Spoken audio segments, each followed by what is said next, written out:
So, yeah, not a cold start to Friday. Again, quite a grey start. Some rain and drizzle over northern England and North Wales. That'll continue to slowly push southwards. Further showers likely across Scotland, especially across the north and the west, but perhaps something a bit brighter in eastern Scotland. And again, the southeast favoured for any afternoon brightness and also favoured for warmth. Quite humid here again, with temperatures perhaps getting into the mid-20s. Bye for now.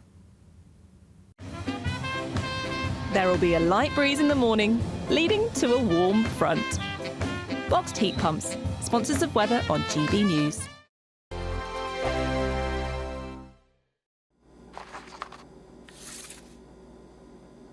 Crash Law 24 sponsors GB News Traffic and Travel Report.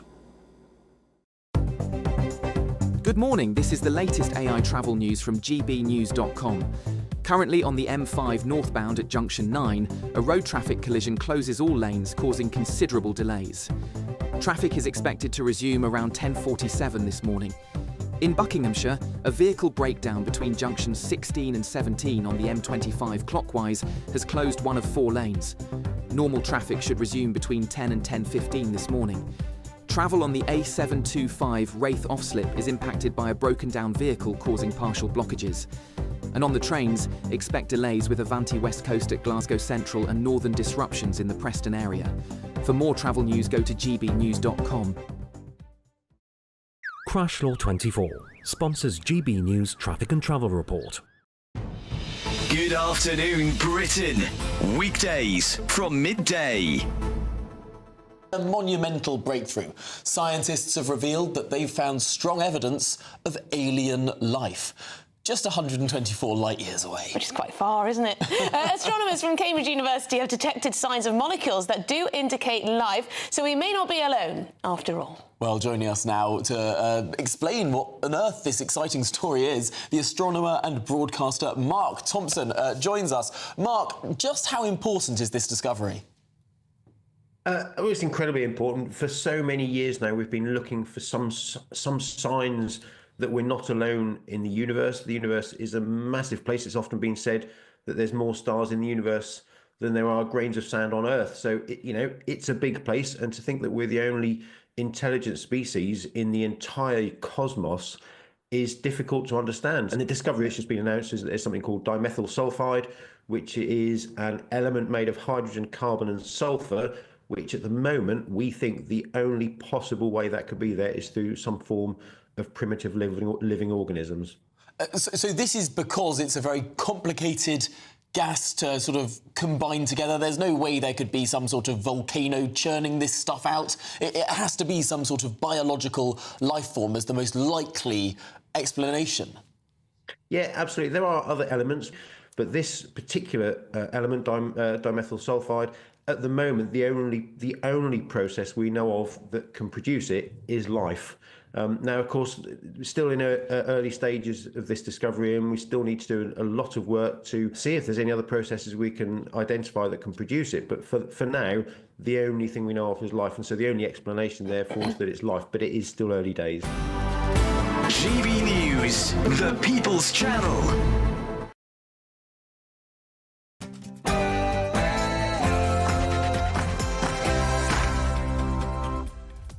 Good morning to you. It's 9:30 on Thursday, the 29th of May, live across the United Kingdom. This is Britain's Newsroom with Andrew Pearce and Miriam Cates.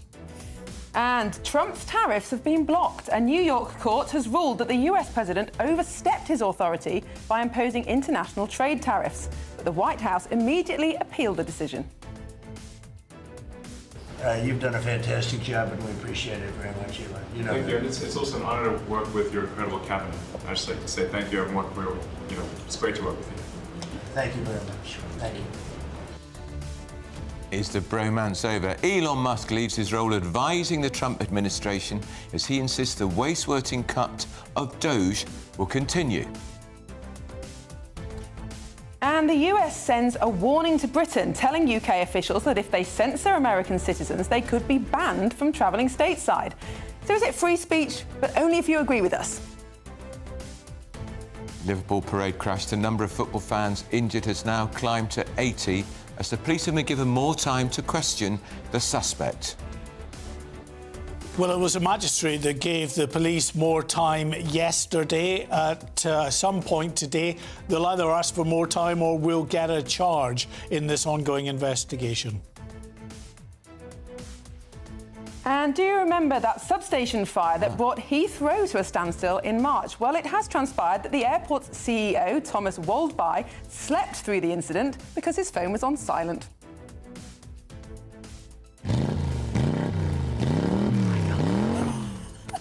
Automatic Britain. Manual cars are apparently fading fast as drivers prefer to go gearless. Have you made the switch, or will you stick with your gearbox?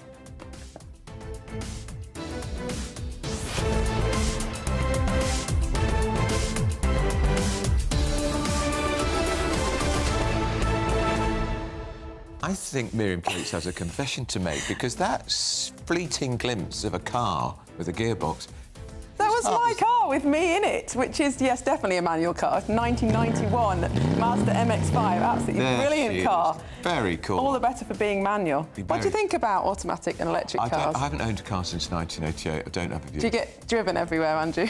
My partner has a car, that's fine, but I live in London most of the week. When you don't need it. I'm on the tube, buses, black cabs, not Uber. It is a strange thing, though, thinking about all cars in the future not being manual. Like, when I think about my children learning to drive, what if they never drive a manual car? Missing out on something, definitely. I think they are. I just want to say, by the way, about that Heathrow Chief Executive, Thomas Waldby. Shame on him. £3 million a year, and he slept through the entire night. He'd been at a dinner the night before. Phone was on silent for 7 hours. Yeah, but if you just think... Have a landline. Well, that's true. No one has landlines He's the chief executive. these days. That's a good point, actually. A landline is obviously the way forward. Well, landline in my house is there for emergencies. When they go Not if you're chief executive of Heathrow Airport. You shouldn't. On $3 million a year, they should fire the bloke. Well, let us know what you think about that and all the other things we're discussing today. Send your views and comments to gbnews.com/your say. But first of all, here's the news with Katie Bowen.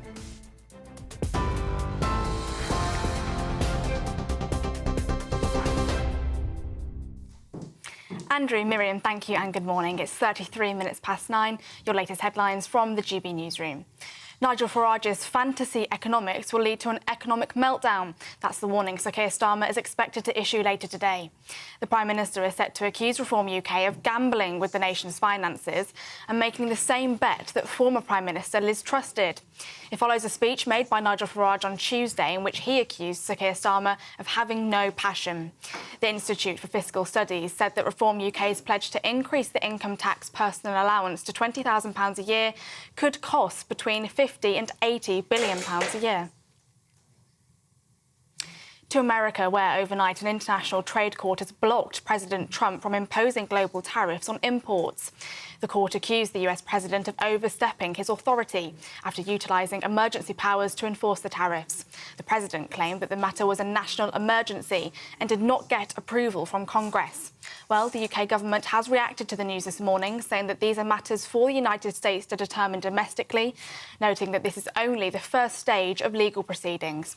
Sticking with the US, all of that comes as Elon Musk has announced he is leaving the Trump administration.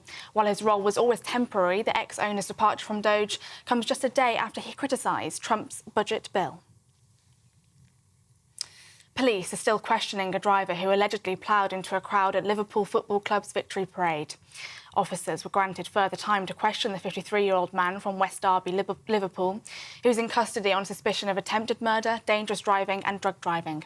At the latest update, 7 people are still in hospital, with 79 injured in total. The Prime Minister visited Liverpool yesterday afternoon to speak to police chiefs about the incident. And the government will set up a cyber command to counter what they call a continual and intensifying level of cyber warfare. In the Strategic Defence Review, more than £1 billion will be invested into a new digital targeting web to better connect weapons systems and allow battlefield decisions targeting enemy threats to be made and executed faster. The Defence Secretary, John Healey, said that the move was key to safeguarding the country. Those are the latest GB News headlines. Now let's go back to Miriam and Andrew.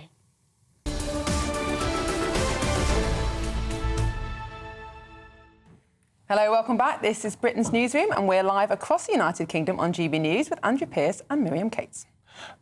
Now, fascinating story, isn't there, about the couple who, in their 70s, 72, they've become legal parents of a surrogate baby. How is that legal?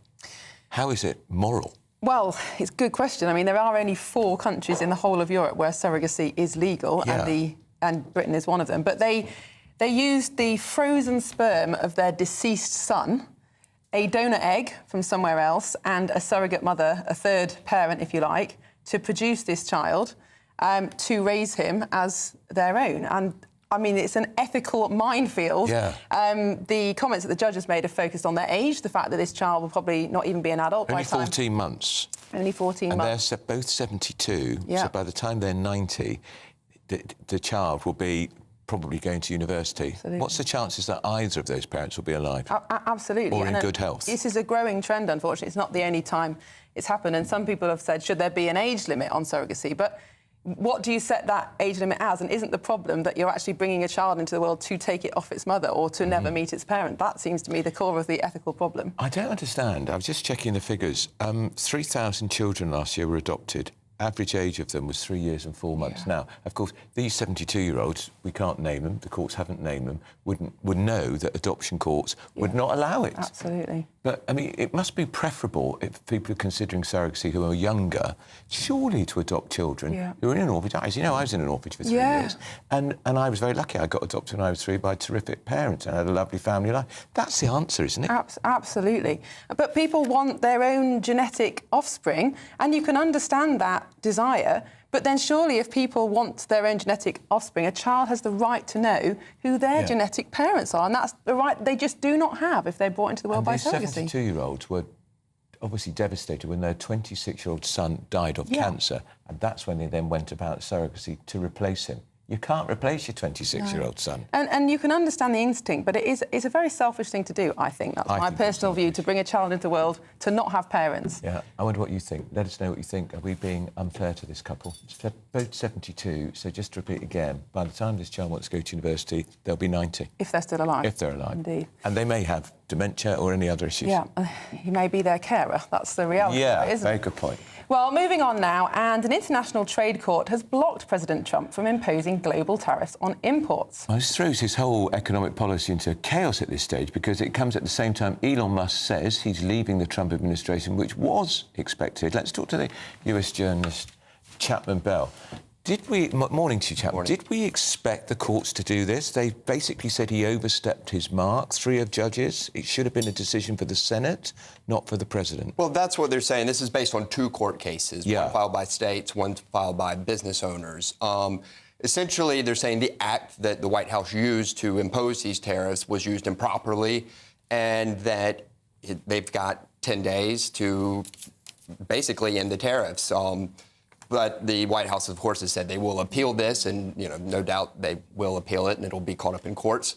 But what they're saying is the sweeping tariffs do not constitute an emergency, essentially. Because they use national security legislation to get this through. Yeah, it was for a particular thing called the International Emergency Economic Powers Act, and they're saying this doesn't cover a broad spectrum of tariffs. It is applied, but specifically for emergency situations. But these tariffs have caused, have seen pushback from the Senate, from Congress, bipartisan bills aimed at limiting the time period that these tariffs can be in before they have to be voted on by Congress.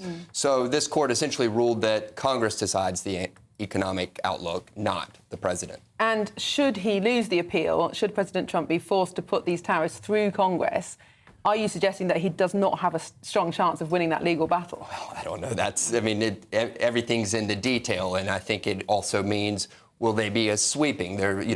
Each senator, each congressman has their own area to look at in America. So it's going to be based on what is in their constituents' best interests, not necessarily the country. But unlike most presidents, he does control both houses. He does. But he's alienated some of his own supporters already. Well, he does, and there has been, like I said, bipartisan pushback, but ultimately nothing has transpired so far in bills, but it'll be interesting to see. This, once the appeal is filed, it could, this could ultimately end up in the Supreme Court. So we'll have to wait and see what happens in the next couple of weeks. There are very interesting implications for democracy in this, and parallels with what's going on in the UK, which is that a democratically elected government, or president in this case, with a clear manifesto that people voted for, is unable to implement his manifesto promises because of interference, as he would say, from the courts. Well, I mean, this is the whole basis of American democracy. It's checks and balances. You have an executive branch, you have a legislative branch, you have a judicial branch. So this is how it works, But he did talk tariffs during the campaign. This is no surprise. He said, it's my favourite word during the campaign. It's no surprise. However, this is how the American democratic model operates. You have these series of checks and balances. And this three-panel judge, I think one was appointed by Obama, one was appointed by Reagan, I believe, and I think also I read one was also appointed by Trump. So, these are judges doing what they're supposed to do and looking at the law and seeing how they interpret it, and then it can go on to appeal level. Moving on to Elon Musk, obviously a key figure in the Make America Great Again movement. He's now left his role at Doge. This was expected, but is it linked to his recent comments on Trump's tax policy? I mean, all the headlines are great. Bye-bye bromance, something along those lines. Look, as a special government employee, he had 130 days that he could work. That term is coming to an end. Now, of course, you've got Elon Musk, you've got Donald Trump, you've got big personalities. Of course, they're not always going to agree on everything. Also, considering he is not an official member of the government, an elected member of the government, and has business interests, of course he's going to, not agree with every policy. Yes, he has been really scathing, I guess you could say, about the bill, the big, beautiful bill, saying it can't be both big and beautiful. And calling it disappointing, but ultimately the time was coming to an end, and maybe he knew that, and it was his time to give his parting shots. But he did say Doge will continue, and it'll become part of the government in the future. Don't Tesla badly need him back because the company's share price has tanked since his involvement with the administration? There have been plenty of stories saying that the board was wanting to oust him if he didn't come back, and so I think. Ultimately, he's even said he wants to focus on his businesses. He's done his job. He thinks, he's contributed and done what he ultimately set out to do in some degree. And now he needs to focus on being a businessman and making, electric cars and rockets. One of the other ways that Elon Musk, one of the many ways that Elon Musk has impacted the world is on concerns over free speech. Of course, that was why he bought X. He's brought a lot into the light in terms of what's going on in the UK. But now we have this story that actually the US could impose some sort of sanctions on UK officials who are complicit in supposed free speech infringement in the UK. This is unprecedented. Well, it's sanctions. It's saying foreign officials, particularly members of Ofcom here, they're saying it could apply to. If they're complicit in censorship, they will be banned from entering the United States, denied visas. Of course, there's a lot that needs to be understood by what these implications mean, but what it ultimately comes down to is the administration has been very unhappy with the Online Safety Act. They've also raised Lucy Connolly and the abortion rights protesters. They've been really focused on these certain key issues, and it's whether it's altruistic, whether it is focusing on political leverage, or maybe it's something that needs to be addressed further down the road, or they're setting up the stage for his unprecedented second state visit of more topics to talk about. We'll have to wait and see, but we'll also have to see how this is applied and to whom it's applied. But they are kind of doubling down, I guess you could say, on what they call restrictions of free speech in the UK and broadly across Europe. Yeah, he doesn't like it when people criticise him. It's not. Who does? Am I right? I mean, in politics, you've got to people don't like criticism. Yeah, but when you're president of the United States, you're going to get as many like you as loathe you. Exactly. I don't think when you find utopia, let me know where it is. I'll join you there. Yeah, but I think this is all down to this is what they're focusing on. Very interesting. Chapman Bell, that was a fascinating really insight into the world of US politics. Thank you so much for joining us. See us again. We are going to find what the weather's like in some of those European hotspots. I think we are.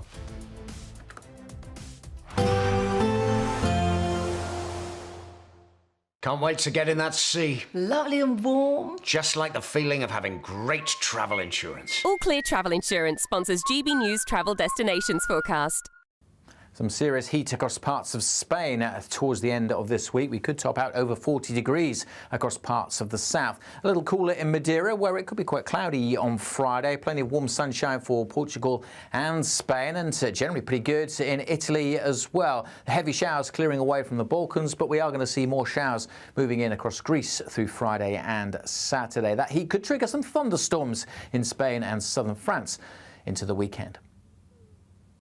All Clear Travel Insurance sponsors GB News travel destinations forecast. No matter the state it's in, this is our nation. Join me, Jacob Rees-Mogg, for a genuine, honest discussion on where we have been, where we are going, and where we are with the people who set the direction. That's State of the Nation every Monday and Tuesday at 8 o'clock, only on GB News, the People's Channel. Good afternoon, Britain. Weekdays from midday. I think there's a real culture shift when you leave the forces, which some people really struggle with. Not all do, many don't. You know, of those 2.1 million, not everybody's struggling with loneliness and isolation.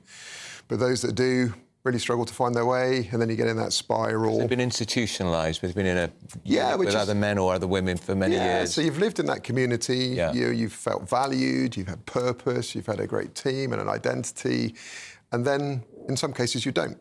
And when you lose that, some people struggle with that. And so Friday, as you saw, is an environment where you can bring that community back together again. And it might actually be that some of the people to whom the army is an appealing option are already the kind of characters that want that security and they need that routine and stability, especially as younger men maybe.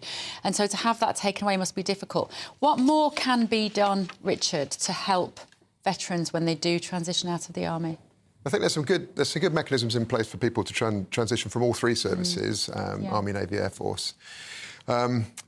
But some people struggle, perhaps those who leave quickly as well. So if you leave quickly under a medical discharge or for disciplinary reason, you haven't necessarily left on your terms or within a time. If you were planning on serving 20 plus years and that's over in a flash, that's a game changer. And so you need that support network, family, friends, but also the MOD provide and also local community provides. And I was talking to one guy and I said, "What's going on with your leg?" And his wife said, "He won't tell you. He lost his leg on duty." Would not talk about it. He said, "I was just doing my job."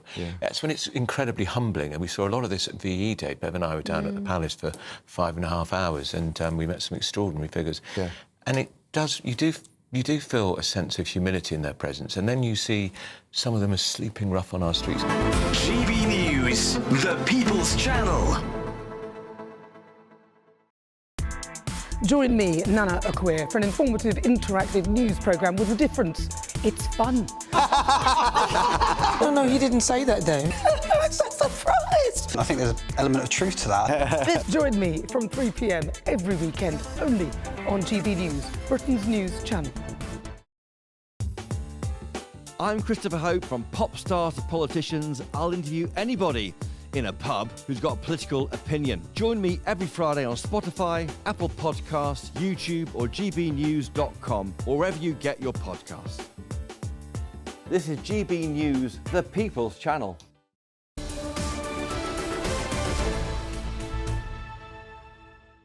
Welcome back. It's 10 to 10. You're watching Britain's Newsroom on GB News. Now, the Liverpool crash investigation continues after police were granted more time to question the driver allegedly responsible for ramming the car into those crowds. So our GB News Home Security Editor, Mark White's here. Why has it taken so long? Well, it could well be quite a complex investigation because, remember, this man has been arrested on suspicion of attempted murder. Now, to prove attempted murder, of course, you would need to be looking at issues around motivation, preparedness, that kind of thing. So it might be that, thus far, the police are still trying to bottom out what a potential motivation might be. They're still trying to ascertain whether there were any preparations. That can take quite a while. And then there's obviously all of the trawling through CCTV, speaking to eyewitnesses. There are so many people there. That's less of an issue, I think. It's kind of, once you've seen sort of a couple of videos of the angles in question or spoken to a few eyewitnesses, you get a fairly accurate description of how the event unfolded. But if you're bringing a charge of attempted murder, you would want proof that you've found that this individual would be motivated by something in order to commit a criminal act and perhaps preparation. So that can take, as we know from counter-terror investigations, some considerable time. That's why counter-terror investigations are allowed up to 2 weeks. It won't be the same in this case. When, as a criminal investigation, you've got a maximum of 4 days from the point of arrest. And they've already gone through the time in which a senior police officer can grant a further limit of detention. They've now gone to a magistrate's court, but they will have to keep going to that magistrate on 12-hourly intervals to get that extended out to potentially 4 days if they need it. And can lawyers be arguing that this person should be released? Yeah, no, it depends. I mean, we don't know the legal counsel or advice this individual is getting, but that is the eventual upshot, of course, with a charge decision. If you, at the end of your allotted time period, have not got enough evidence to charge an individual, then they have to be released. You know, that's the law. So if premeditation can't be established, what potential charges are there then? We know that he was under the influence of drugs. It's a possibility, an absurd one perhaps, that this was almost just opportunism whilst under the influence. What could be the charge if it's not premeditated? Yeah, I mean, we all got to put in the caveat here that we don't know, and we're treading into territory that might well be, you know, deemed as prejudicial because you're going then to look at potential motivations. But clearly, it is possible with an incident like this that there's any one of a number of potential causes, from a criminal deliberate act to, you know, some kind of malfunction with the vehicle, some kind of panic. We've seen people panic at the wheel before, where they've hit the accelerator rather than the brake. You know, under the influence of a particular substance might also be an issue at play. There's all kinds of potential avenues that the investigation could go down. We won't really know until we get that charge from the police what they're thinking. Which I suspect will be soon.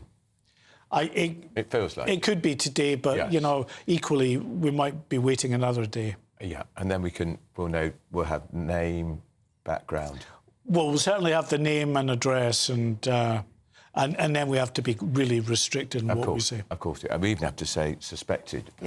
On absolutely. Drug abuse.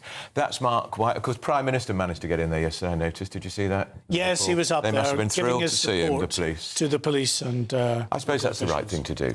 Now, find out what's enraged farmers this morning. Don't miss it on Britain's Newsroom on GB News with Andrew and Miriam.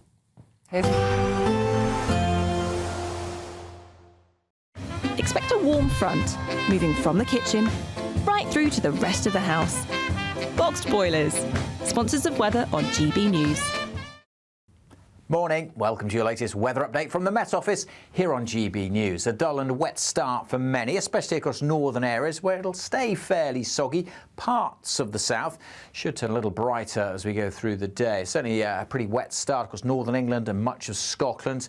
The heavier bursts of rain should edge through, but staying fairly dull and damp, perhaps drying up a touch through parts of central and southern Scotland. Across the Midlands and parts of eastern England, that's where we may well see some blue sky coming through after a grey morning. And with a bit of brightness, we could easily see those temperatures jumping up. Feeling quite warm and humid everywhere, although it will be quite windy in western areas, and obviously not feeling all that warm where the rain and drizzle persists, which it will as we go through this evening across southwest Scotland. Perhaps staying a little drier and brighter across the far northeast.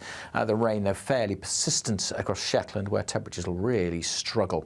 Elsewhere, though, as I said, temperatures climbing into the mid or even high teens, despite the cloud, the rain and the drizzle. I think parts of central and eastern England should have a fine evening, feeling quite warm and humid with temperatures over 20 degrees, even at 6 o'clock this evening. Now, this line of rain will continue to trickle southwards, so we'll see further outbreaks of rain overnight over northern England, spreading into North Wales. Further showers coming into western Scotland. Also, it's going to be a very mild night with that blanket of cloud, the mild air in place. Brisk breezes coming up from the southwest. Temperatures in many areas likely to stay in the teens. So, yeah, not a cold start to Friday. Again, quite a grey start. Some rain and drizzle over northern England and North Wales. That'll continue to slowly push southwards. Further showers likely across Scotland, especially across the north and the west, but perhaps something a bit brighter in eastern Scotland. And again, the southeast favoured for any afternoon brightness and also favoured for warmth. Quite humid here again, with temperatures perhaps getting into the mid-20s. Bye for now. A positive outlook through the night will power through to a bright day ahead. Boxed Home Battery Storage, sponsors of weather on GB News.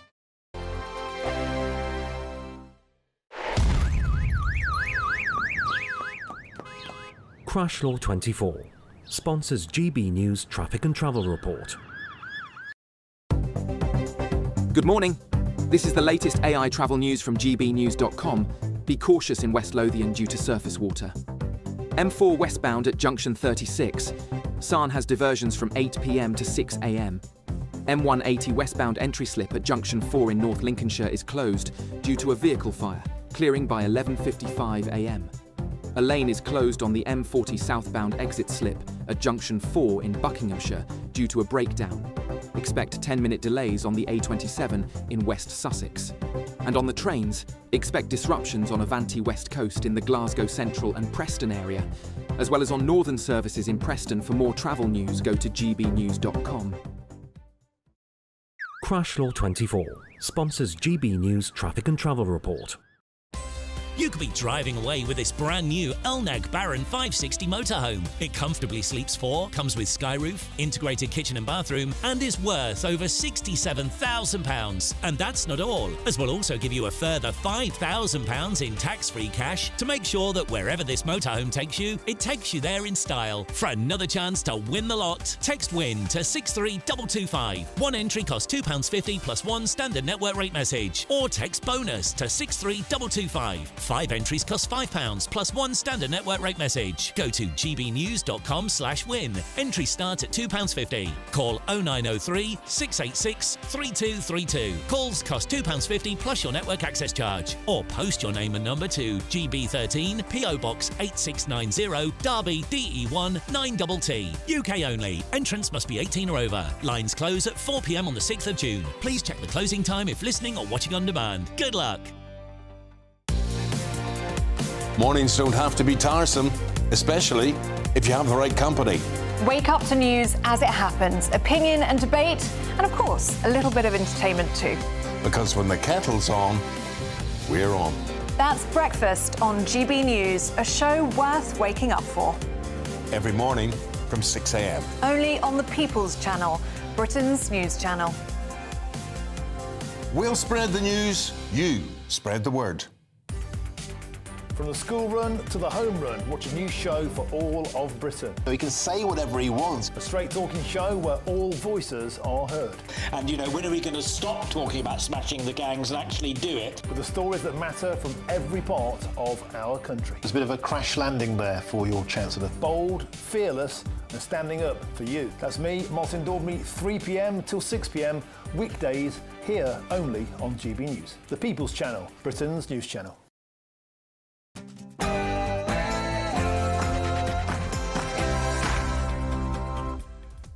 Welcome back. It's 10 o'clock on Thursday, the 29th of May. We are live across the United Kingdom. This is Britain's Newsroom with Andrew Pearce and Miriam Cates. So, a blow for Trump. A New York court has ruled the president overstepped his authority by imposing those swinging international trade tariffs. You've done a fantastic job, and we appreciate it very much, Elon. You know, thank you. It's also an honor to work with your incredible cabinet. I'd just like to say thank you, everyone. It's great to work with you. Thank you very much. Thank you. So is the bromance over? Well, Elon Musk has left his role advising the Trump administration as he insists the waste-cutting work of Doge will continue. And selective free speech. The US warns British officials if you censor American citizens, You'll be banned from travelling stateside. And the Prime Minister brands Nigel Farage's economic plans a fantasy that will lead to Liz Truss-style meltdown. Sir Keir is paying a lot of attention to the Reform leader, isn't he, Andrew? Certainly is. Hardly mentions Kemi Badenoch. And a doctor strike, is it looming? The Health Secretary, Wes Streeting, has urged resident doctors, we used to call them junior doctors, unhappy with their 5.5% pay rise, not to choke the NHS with industrial action. And you may remember that substation fire that brought Heathrow to a standstill back in March. Well, it's transpired that the airport's CEO, Thomas Walby, slept through the incident because his phone was on silent.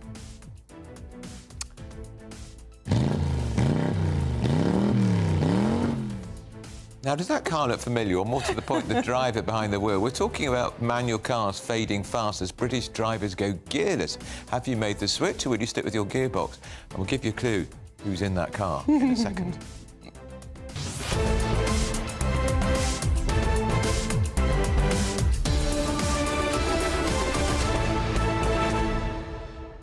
You've got to fess up, it was you. It is, that's it's your my car. What yeah, sort of car is that? It's a Mazda MX-5, Britain's most popular sports car, a 1991 model. Oh, really? At one point, that was our only car, and the boot is so small you can't fit a suitcase in it. So if you go on holiday, you have to kind of pack in plastic bags and shove them in the boot. So much fun. But still going strong. No, it's not on the road, but my husband promises to restore it. Oh, nice. One day. It's probably a classic car now. Sure it is. Well, what do you think? We'd love to hear what you think. Send your views and post your comments by visiting gbnews.com/you'll say. We're going to go to the headlines, though, with Katie Bowen.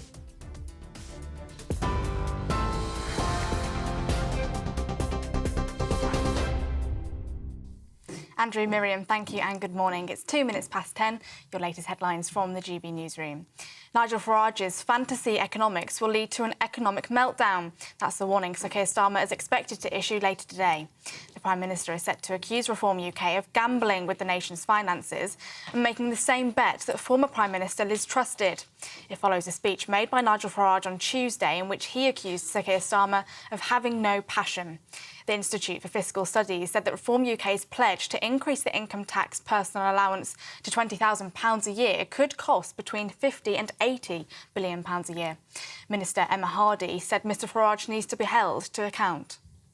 I think it's really important that any political party is held to account for the promises that they've made. And we know, gosh, don't we just know what happened when Liz Truss made her £45 million of unfunded tax cuts? The economy tanked, mortgages went up, rents went up, bills went up. When something sounds too good to be true, it's because it is too good to be true. If he wants to be taken seriously as a political party, then he needs to come up with some serious policies, and he needs to be held to account. To America, where overnight an international trade court has blocked President Trump from imposing global tariffs on imports. The court accused the US president of overstepping his authority after utilising emergency powers to enforce the tariffs. The president claimed that the matter was a national emergency and did not get approval from Congress. Well, the UK government has reacted to the news this morning, saying that these are matters for the United States to determine domestically, noting that this is only the first stage of legal proceedings. Sticking with the US, all of that comes as Elon Musk has announced he is leaving the Trump administration. While his role was always temporary, the ex-owner's departure from Doge comes just a day after he criticised Trump's budget bill. Police are still questioning a driver who allegedly ploughed into a crowd at Liverpool Football Club's victory parade. Officers were granted further time to question the 53-year-old man from West Derby, Liverpool, who is in custody on suspicion of attempted murder, dangerous driving and drug driving. At the latest update, 7 people are still in hospital, with 79 injured in total. The Prime Minister visited Liverpool on Wednesday afternoon to speak to police chiefs about the incident.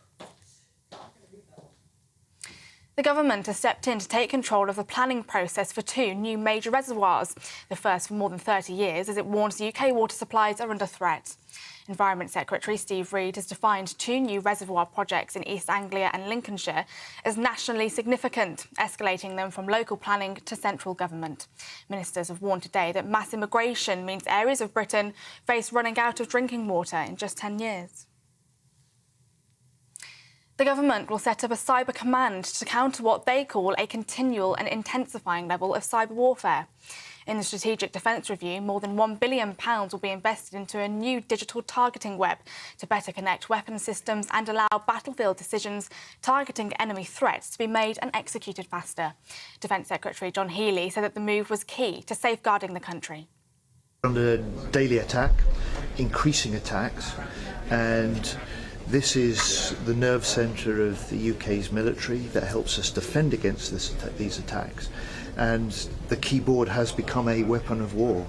And in future conflicts, and we learned this lesson from Ukraine, in future conflicts, those that prevail will be those who are not just better equipped and better trained, but better connected, and also capable of innovating ahead of adversaries. Those are the latest GB News headlines for now. Let's go back to Miriam and Andrew.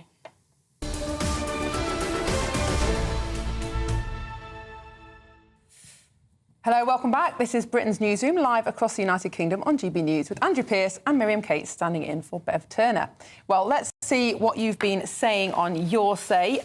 Lots of comments about the surrogacy debate, which we'll be returning to later on.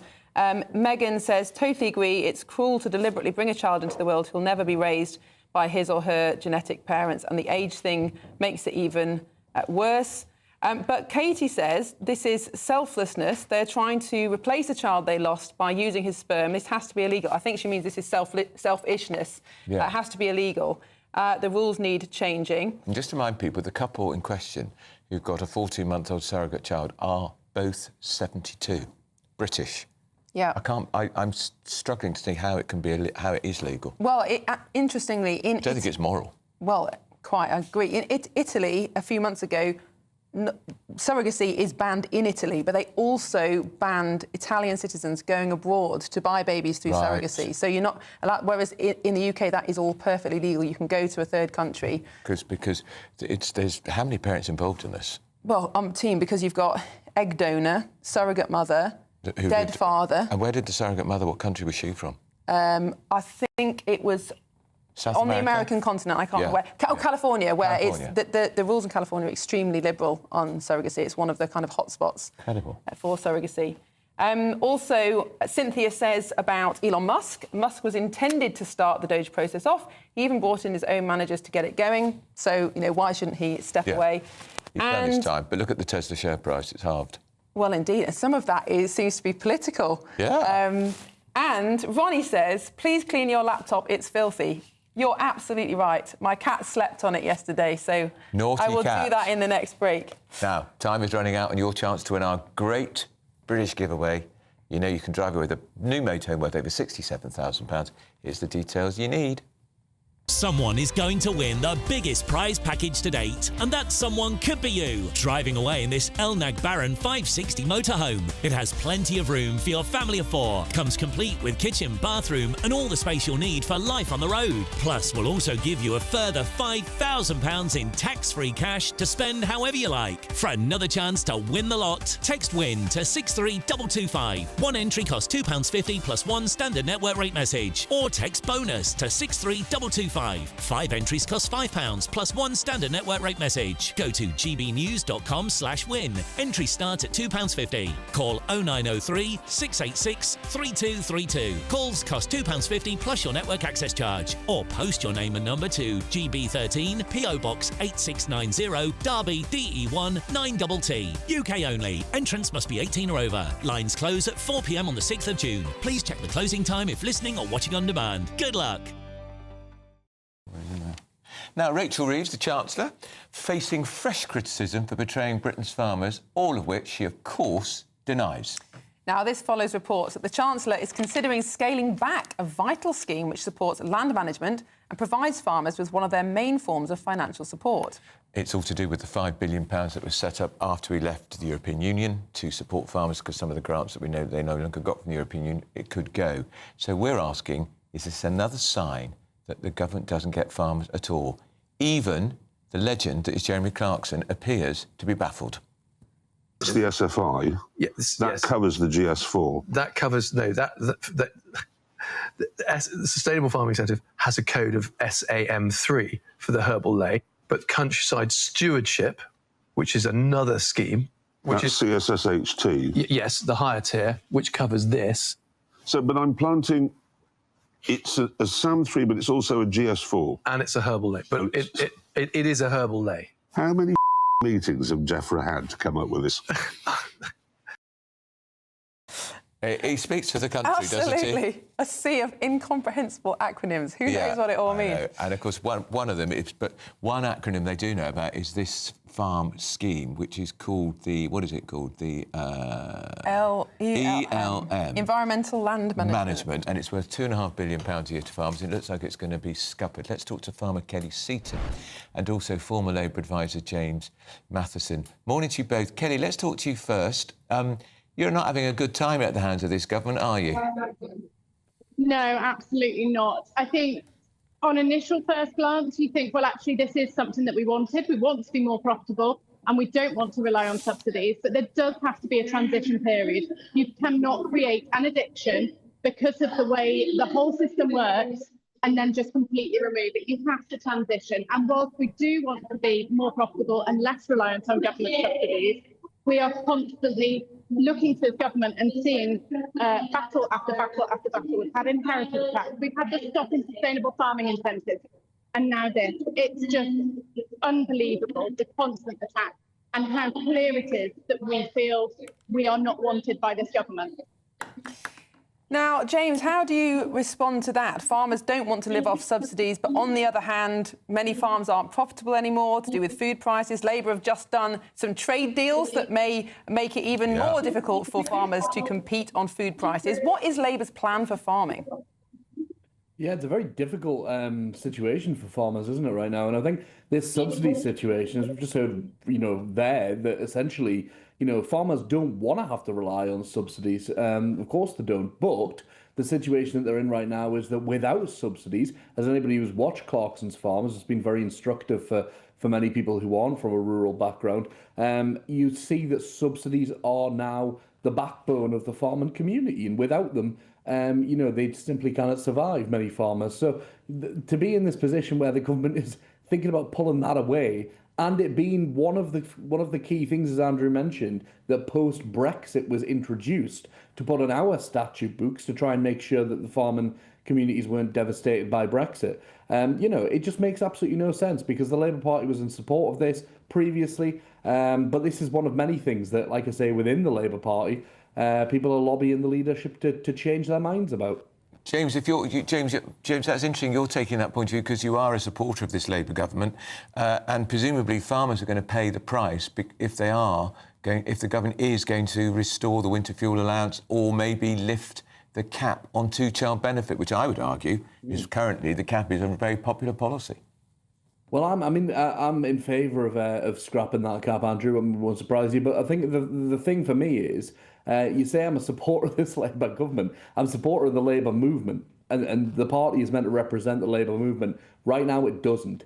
There are a multitude of things that I'm frustrated about. Me and 3 other political commentators had a call yesterday, and we are just absolutely baffled. We can't keep coming out to bat for a government that is doing things that don't make any sense based on its core values. And that's the position we're finding ourselves in, whether it be Israel's genocide, whether it be welfare benefits, whether it be the core things that the Labour Party is meant to represent. And of course, farmers are just one of the few groups that are feeling the brunt of that, unfortunately.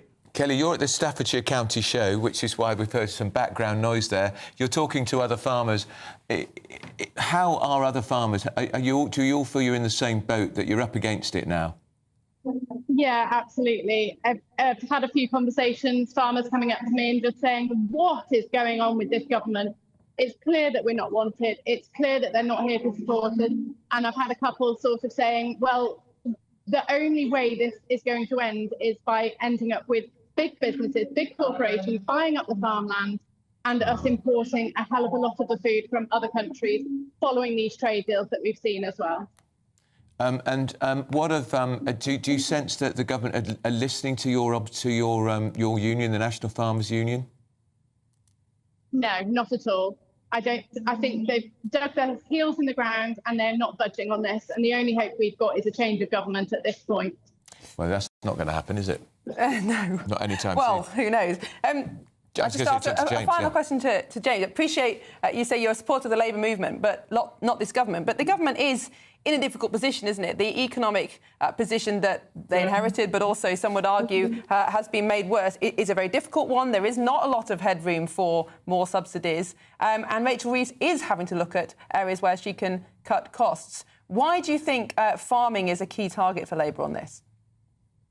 It's not that it's a key target. You know what's happening? And, you know, you can try and will me into supporting them and try to defend them as much as I can, but sometimes some things are indefensible. And right now, they're scrabbling.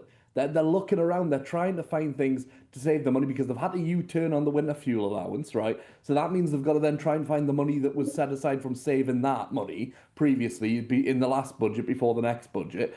And there's just an absolute lack of direction coming from not only Downing Street, but also from number 11, from the Chancellor.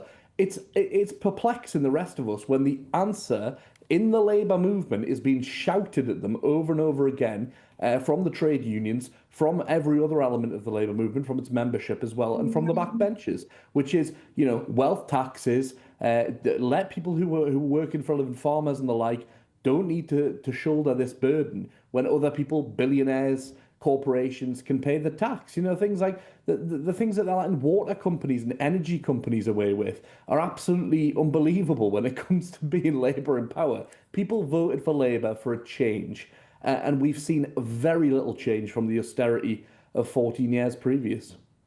All right, that's James Matheson, former Labour advisor, not very keen on the Labour government at the moment, and Kelly Seaton, who's one of our favourite farmers, is at the Stafford County Show. Thanks for joining both of us. Thank you both.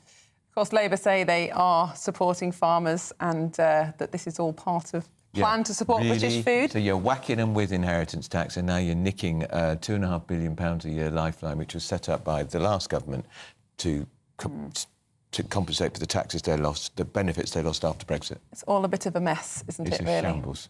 Anyway, still ahead, is it selfish for a couple in their 70s who have won the right to parent a surrogate baby? And up next, Doctor, I feel sick to death of you lot, threatening to go on strike because they're threatening to do it all over again. We used to call them junior doctors. They've got a posh new name now, but they're the same shower. You're with Britain's Newsroom on GB News.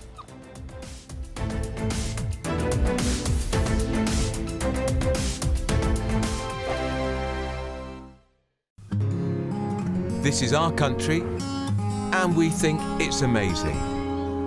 From high tea to the high street, we love it all. Even the rain, we like that too. There's nowhere else we'd rather be. That's why we're here to be the fearless champion of Britain, its voices and its values. Because we are GB News, the People's Channel, Britain's news channel. This is GB News, Britain's news channel.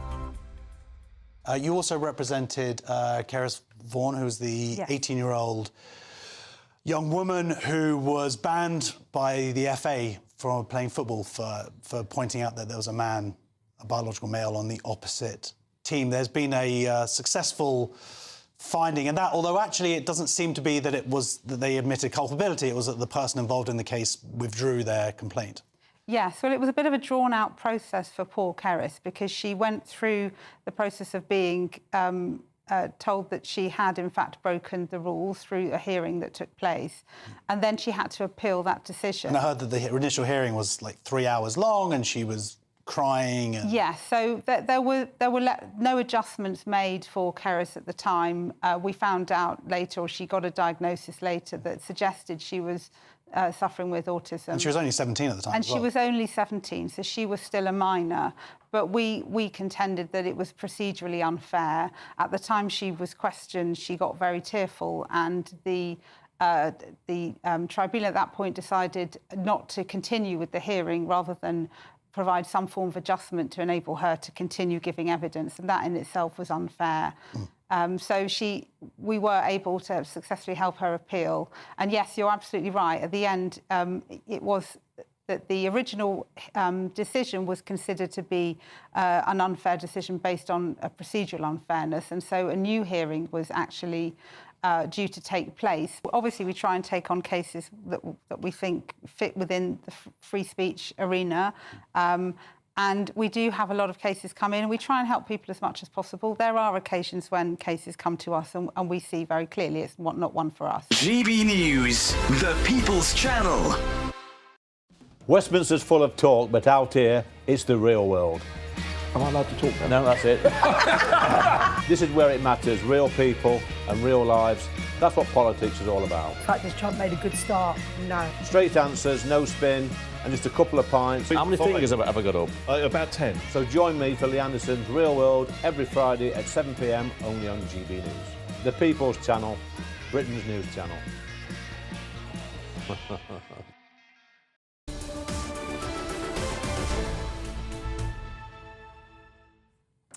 Welcome back. It's 21 minutes past 10. You're watching Britain's Newsroom with Andrew Pearce and Miriam Cates. In the panel, we have the political commentator Andy Williams and his new TV wife. Don't say that. A lot of time together. Jonathan will get very upset, won't he? There's competition, Jonathan, if you watch it. I don't think the viewers are missing Jonathan. Oh, don't say that. I'm sure they are. I don't even know where he is, actually. I think he's travelling the world currently. Right. I'm missing his terrible jumpers. And those terrible, awful jumpers. Yes. Now, talking of awful, junior doctors. Yes. They're at it again. They're not called junior doctors now, Carol. Well, they've got a new title. I'm not calling them resident doctors. I refuse to, because they are junior doctors. They are not trained. They've had a rebrand. They're trying to make themselves sound, more experienced than they are, and they're not. Anyway, what they're doing now, they've asked for this fantasy pay rise of 30%. Incredible, after getting a 22% pay rise last year. So they've been offered, they've got 5.4% now, and they obviously want 30. Now, it's never going to happen. But, although I hate the BMA with a passion, and I think it doesn't care about... Riddled with lefties. Yeah, riddled with lefty activists, militants, I did the work on it, and it's trots, not a glib there are trots, as I call them on telly yesterday. Anyway, so because they don't care about the NHS or the patients, they now see it as their job to get as much money as they can for doctors. Do you remember years ago, Nye Bevan called it stuffing their mouths with gold? And that's exactly what Wes Streeting did last year when he gave them the 22% pay rise. And what he should have done, of course, was made a strings attached deal with that, to say you can't come back next year, because obviously, having got that, they're thinking, OK, well, we just have to say we're going to strike. And they have taken action 11 times in the past year, industrial action. He should have put a strings attached thing in it, and he hasn't. And so this is Labour's fault. These unions, the first thing to remember when Labour got in, they gave massive pay rises to train drivers. 16% over 3 years, and they went on strike a week later. And massive pay rises to junior doctors. What did they think was going to happen? I'm going to make a case for the junior doctor. Who would want to be a junior doctor? What a very, very difficult, responsible job. Workload, conditions in the NHS have increased exponentially over the last few years. Let me tell you why. And they now earn the same as a middle manager who is not trained for 10 years. Let me tell you why. Because unlike middle managers, within a few years, they're going to be on 200 grand a year plus. And these fantasy figures that they give for what they earn, these pitiful figures, what you're not calculating on top of this is the overtime they get. Would you like to be a junior doctor, Carol? Yeah, if I was, I would have chosen to be a junior doctor. But that's what he chose. Can I say I totally agree? This is where my inner right winger really comes out. Doctors choose to be doctors. Nobody forced them to. I knew a ton of them at uni, which was a long time ago, and they all banged on about how morally righteous they were because they were doctors. And the reality is they're doing it for the money, most of them. It's absolutely and a lot of them then, when they've been trained by the NHS, clear off to Australia, the land of milk and honey. Which I wouldn't allow. Why do you think that? Do you know why they I wouldn't allow that. Let me answer that Miriam's question. Do you know why they do that? Because in Australia they can pay more because it's not a privatised health service. Well, with the doctors in this country wanted it. Sorry, a national health service. In Australia, it's privatised. In this country, it's not. And that deal always is, with a state-funded health service, you get paid less. They knew all of that, and they know that. And now that's a very good point. It's the point that matters. But the point I'm making is, we need people to want to be doctors in this country. That is really, really important. Okay, but they're perfectly well paid. They're perfectly well paid, and then what they're asking for. Their relative salaries have degraded a lot. No, they haven't. And that is why last year Labour gave them that. I agree with Carol about the strings attached aspect. I think they were right to provide that 22, whatever it was, % pay rise, but then they should have said you cannot come back. That's right. They were right to end the strikes. But now they've come back. And the problem is a 30% pay rise. That's 5 times the average annual private sector pay rise at the moment. And Can we talk about what Miriam just said? Which is more than the current rate of inflation. It is. It's nearly twice.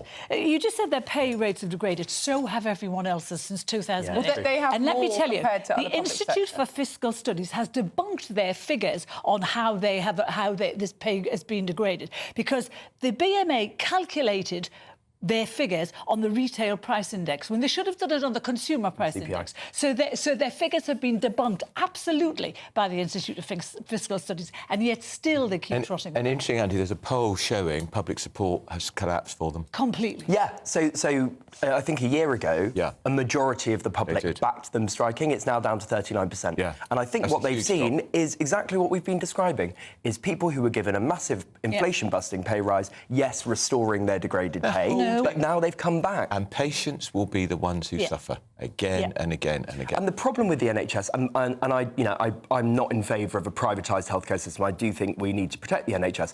But what we know is that it's a money pit. It's just you shovel more cash in every year. I read the other day that in Britain, the NHS budget has increased in real terms by 4% on average a year, every year for 70 years. That's a lot. But that is a function of an ageing population. That's 100%. It's partly a function. Well, it's mostly a function of ageing population, because people over 60 use the majority of the healthcare, and obviously, the ratio of over 60s to under 60s has changed monumentally in the last 30 years. So Miriam, would you pay, if you support the doctors, would you pay them 29%? No, I don't support. I'm not saying I support the strike. I'm not saying that at all. I'm saying there is a strong case for paying junior doctors very well, because it's a very high-risk profession. It requires an enormous amount of study. Right through into your 30s, you're taking exams. The conditions in hospitals are worse than they have ever been in my lifetime, and lots of people leave the profession. Now, if you want that not to happen, pay them properly. They chose to be doctors, and you keep on saying they're badly paid. They are not badly paid. Carol, I did not say they're badly paid. I said their pay is degraded relative to other professions over the last decade. And this is a profession that, as the years go on, they get paid more and more and more. They can be on as in most professions. No, the exponential rise. Top lawyer. No. And if but lawyers are out. We want our brightest and our best to become doctors. That's the question. Were comparing their salaries to a barista trying to get public sympathy last year. That was outrageous. Farcical. Absolutely, because a barista's never going to be earning 250 grand a year. And a sandwich maker at Pret a Manger, that was debunked. I mean, that's outrageous. Let's move on. No, okay. We're going to talk about Rose West. Oh, are we? Right. Okay. Yes. Right. Front page of the Sun. Extraordinary story. I think a lot of people thought this monstrous woman would be dead. Yeah, we probably hoped she was. Yeah, I think probably a lot of people would. This is the woman who had 10 convictions for murder. She has been in prison now for 30 years. And the Sun have done this, it's an amazing story. She's actually living in a very cushy jail currently. Of course she is. But she's accepted she's never going to get out. No one in this jail will talk to her. Good. She's virtually disabled. She spends all her days knitting and watching the telly. Well, she's got a TV in her room, I suppose. Oh, I'm sure she has. Oh, I'm sure she has. Maybe she's watching us. You know, in hospitals you pay £8. Yeah, I hope you are. We hate you. In hospitals you pay £8 a day to watch telly. In prison you get it for free. But anyway, there you go. Little fact I read yesterday. Monstrous woman. So it would be interesting to know how much this woman has cost us over the past 30 years, sitting in prison, living, having the life of Riley. She's always said she was innocent, which, don't make me laugh.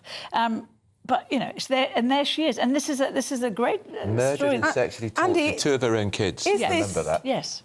Is this an argument for the death penalty, not just in terms of the seriousness of the crimes, but also what is the point of keeping somebody in jail at the taxpayers' I think it's expense? £42,000 a year. That sounds about right. I thought it was about 50, so that sounds about right. I'm not in favour of the death penalty. I just think it's completely immoral. And that's not a soft lefty position. It's just, I think the price you pay for having a civilised society is not to kill people because they commit crimes. So it might be expensive, but I just think that's the least worst Or is option. the price we pay for having a civilised society properly punishing heinous crime? Because it's rocketed since the death penalty. But I think that being in prison for life is an absolutely miserable fate. I mean, she can't be having a nice time. Well, Nobody will speak with to Myra her. Hindley. Sorry? She had an affair with Myra Hindley. I mean, why anybody want... I mean, infamous Moors murderer has an affair with infamous You say it's not a pleasant life, Andy, but you know what happens is people become institutionalised and they get treated very well, and it becomes their life. You know, if you're sitting in your prison cell all day knitting and watching the telly, that's probably what she'd be doing at home. Fine, but I think yet she's getting cared for by the state. Fundamentally, she has no life. She has no optionality. Her liberty's been withdrawn. Whatever people say about cushy prisons, it's not a happy existence, she would have had much of a life with Fred West, actually. We're going to have to leave it there. Carol, Andy, thank you very much. We'll see you in an hour to continue the debate. But first of all, we've got your news headlines with Katie Bone.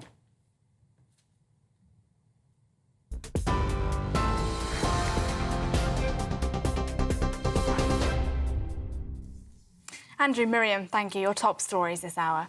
Nigel Farage's fantasy economics will lead to an economic meltdown. That's the warning Sir Keir Starmer is expected to issue later today.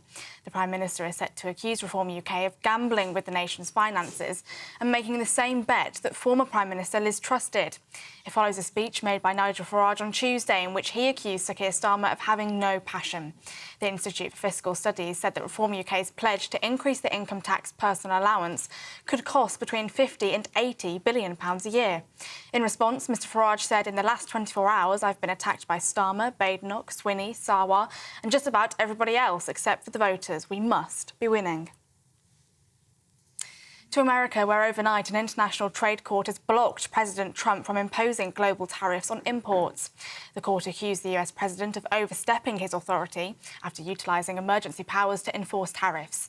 The president claimed that the matter was a national emergency and did not get approval from Congress. Well, the UK government has reacted to the news this morning, saying that these are matters for the United States to determine domestically, noting that this is only the first stage of legal proceedings. Sticking with the US, all of that comes as Elon Musk has announced he is leaving the Trump administration. While his role was always temporary, the ex-owner's departure from Doge comes just a day after he criticised Trump's budget bill. Police are still questioning a driver who allegedly ploughed into a crowd at Liverpool Football Club's victory parade. Officers were granted further time to question the 53-year-old man from West Derby, Liverpool. He was in custody on suspicion of attempted murder, dangerous driving and drug driving. At the latest update, 7 people are still in hospital, with 79 injured in total. The Prime Minister visited Liverpool on Wednesday afternoon to speak to police chiefs about the incident. And the Health Secretary has said striking doctors have lost public support, as he warned that any strike action could choke the NHS. This comes as resident doctors demanded a pay rise of 29%. Meanwhile, the British Medical Association is balloting 50,000 doctors to strike for a 6-month period, despite receiving the highest salary increase out of the public sector workers. The Health Secretary has written in The Times today to urge doctors to vote no in the ballot. Those are your latest GB News headlines. More from me in half an hour. For the very latest GB News direct to your smartphone, sign up to News Alerts by scanning the QR code or go to gbnews.com/alerts.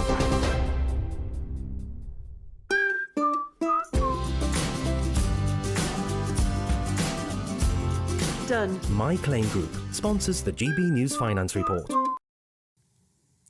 Here's a quick snapshot of today's markets. The pound will buy you $1.3460 and €1.1946. The price of gold is £2,436.48 per ounce, and the FTSE 100 is at 8,719 points. Done. My Claim Group sponsors the GB News Finance Report.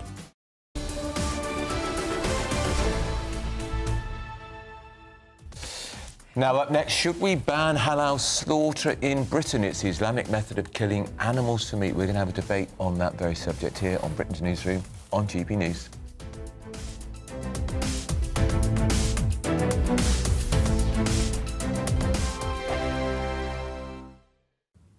Morning. Welcome to your latest weather update from the Met Office here on GB News. A dull and wet start for many, especially across northern areas where it'll stay fairly soggy, Parts of the south should turn a little brighter as we go through the day. Certainly a pretty wet start across northern England and much of Scotland.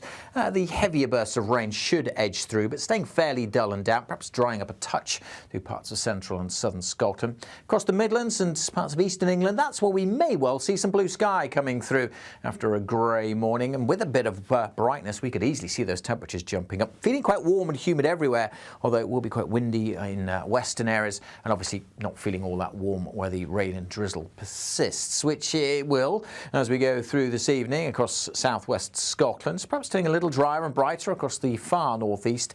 The rain, though, fairly persistent across Shetland, where temperatures will really struggle.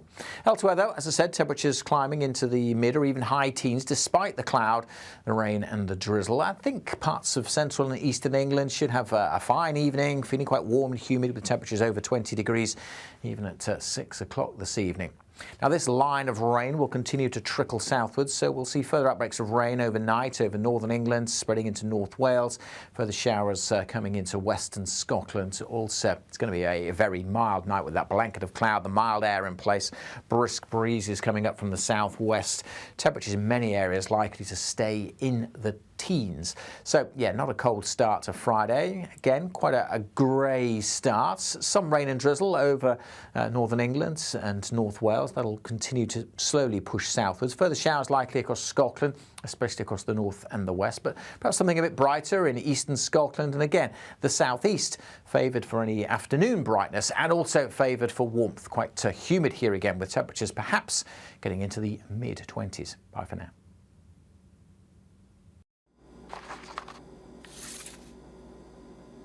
Crash Law 24 sponsors GB News Traffic and Travel Report.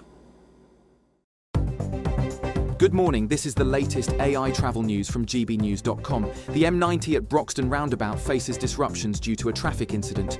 Motorists should expect delays.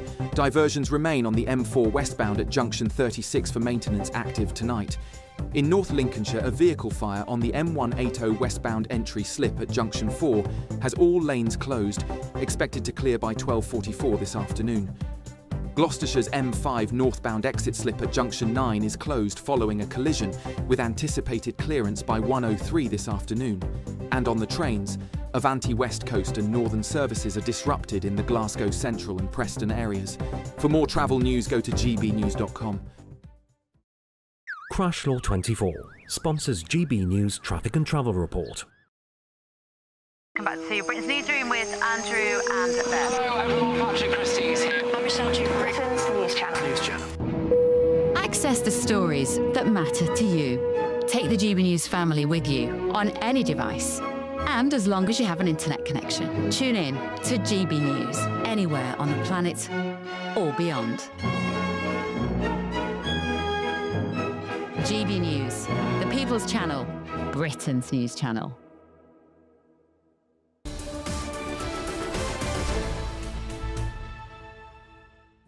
Welcome back. It's 22 minutes to 11 and you're watching Britain's Newsroom. Well, Parliament is going to debate whether halal slaughter should be banned. The debate will take place next month. It comes as the method required to produce halal meat is non-stun slaughter, which some argue is too painful for the animal. Well, a government petition calling for its ban has exceeded 100,000 signatures, and activists say that animal welfare must come before religious exemptions. So we're asking, should halal slaughter be banned in the UK? Let's talk to the political commentator Charlie Downs and the co-chairman of the Muslim Jewish Forum, Greater Manchester, Mohammed Amin. Mohammed, if we could talk to you first, could you just explain what it involves, the slaughter, when it's a halal? Yes, both halal slaughter, which is practiced by Muslims, and kosher slaughter, which is practiced by Jews, involve killing an animal that is otherwise fully conscious by cutting its throat with, in the Jewish case, they're very strict about a single cut. Islam is not as strict about whether it's a single cut or multiple cuts, and then the animal bleeds to death and dies. It sounds cruel. It sounds cruel, but when people have tried to carry out tests to assess levels of pain using electrodes in the brain, etc., there's no evidence that it is actually cruel that animals suffer any more pain than if they're killed by, for example, having a bolt through the head. Well, can you just explain the religious significance of why you do it that way? What is the point? Why couldn't you just do it in a more, some would argue, humane way? Is there a religious significance?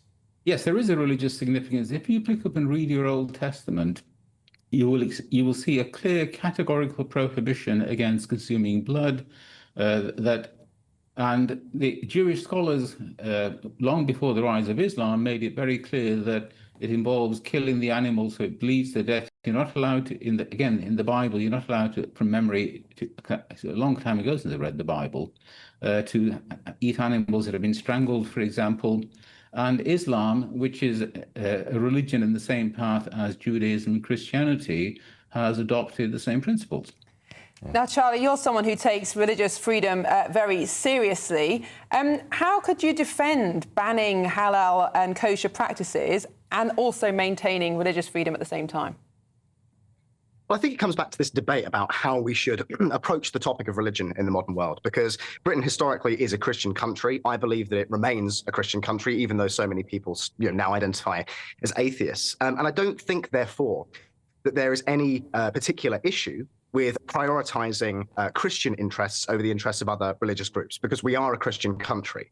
And it doesn't surprise me, actually, that this petition and this issue more generally has taken such a hold on the public imagination, because Britain has a very long and proud history of animal welfare. We were actually the first country in history to pass animal welfare legislation in 1822 with the Cruel Treatment of Cattle Act. But I think that there is, halal is an issue. I'm not comfortable with halal slaughter being practiced in the UK. I do think it's cruel. I think, I've read the studies that say that there's no greater degree of pain or anything like that. And sure, that may well be true, but it's actually the practice itself. It is the nature of the act itself that I think is barbaric, quite frankly. But that's not to say that we don't have other issues, because I think that many people in this debate will cite things like kosher, and they will also cite things like factory farming. And I think these are just as evil as halal. I think that we have a real problem in the West in general with animal welfare. I think that we treat our animals very, very poorly. I mean, there are millions of chickens living in factory farm conditions. There are thousands of cows living in zero grazing conditions. And so many of these animals live awful lives. And I think it's just really gross, quite frankly. And I think there needs to be a far more widespread conversation about animal welfare in the 21st century. Mr. Amin, what would be the impact if halal practices were to be banned? What would be the impact on Muslim and Jewish communities in the UK? The impact on Muslim and Jewish communities would be that they would either not be able to eat meat, or they would have to import meat that had been killed in a kosher or halal way overseas.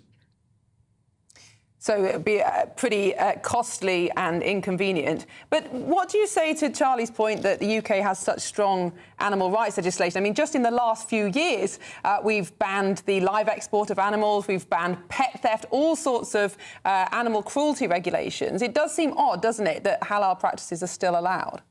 Well, first of all, as I said, there is no evidence that I've seen that halal and kosher slaughter are cruel compared to alternative ways of killing animals. Secondly, you have to balance the rights of humans against these sort of, even if you need a lot of evidence, which I've not seen yet, to show that it was cruel. But if it was a little bit more cruel, you would still have to assess whether the rights of human beings outweigh the rights of animals. And thirdly, I do want to respond to this point about Britain being a Christian country. The idea that Christians would deliberately trample over the rights of Jews, Muslims, or indeed other religious groups if they were relevant. For example, Hindu people want to be able to burn dead bodies out in public, that you would be able to trample over other people's religious beliefs. I think it's fundamentally But Mr. wrong. Amin, this is where this rights-based understanding of freedom really falls down, doesn't it? Because there are always clashes of rights. And Charlie, how do we navigate this? How do we maintain religious freedom when actually some religions, and I'm not talking about halal slaughter here, but have practices that are deeply offensive to other religions, perhaps even Christianity?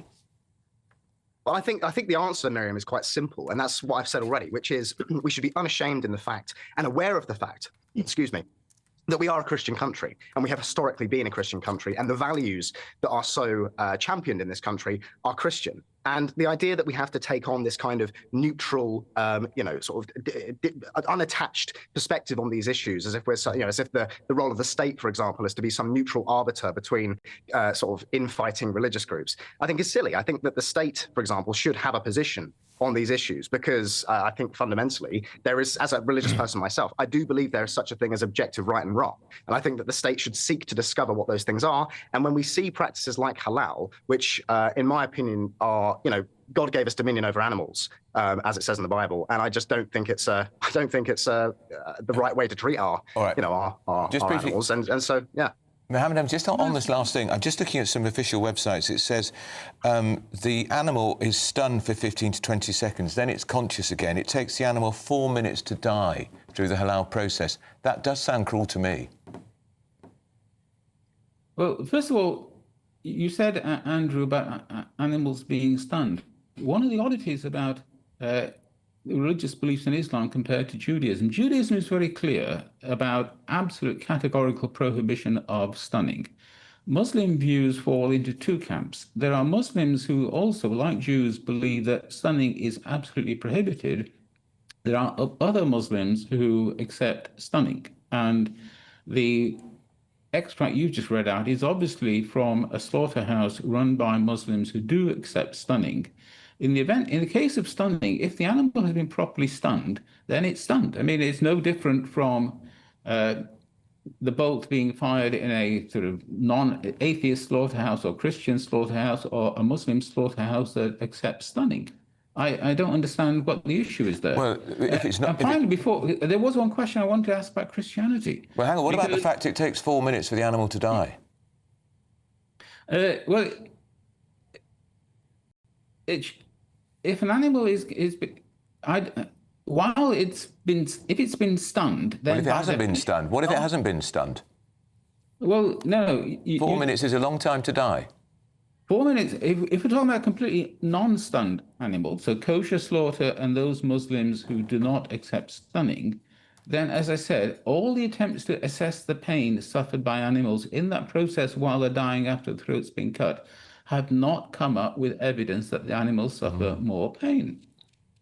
But I do want to come back to this Christianity point. Just briefly. Actually, if you look at the views of religious Christian leaders in this country, I'm not aware of the Archbishop of Canterbury or any Roman Catholic cardinal calling for a ban on halal or kosher slaughter. Quite the opposite.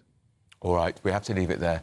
Thank you so much. That's Mohammed Amin, who's from the Forum. Where's Mohammed Amin? He's from the... It's the Muslim Jewish Forum of Greater Manchester. Of course you are. Thank you. And very nice of you to come back on with us. And, of course, Charlie Downs, who is a political commentator. A really interesting debate. Thanks for joining us. It is, and it does get to the heart of some very big debates. Where does religious freedom end and... It really does. Cultural practices. Now, up next, we can talk about that couple in their 70s who win the right to parent a surrogate baby. Too old? Yes.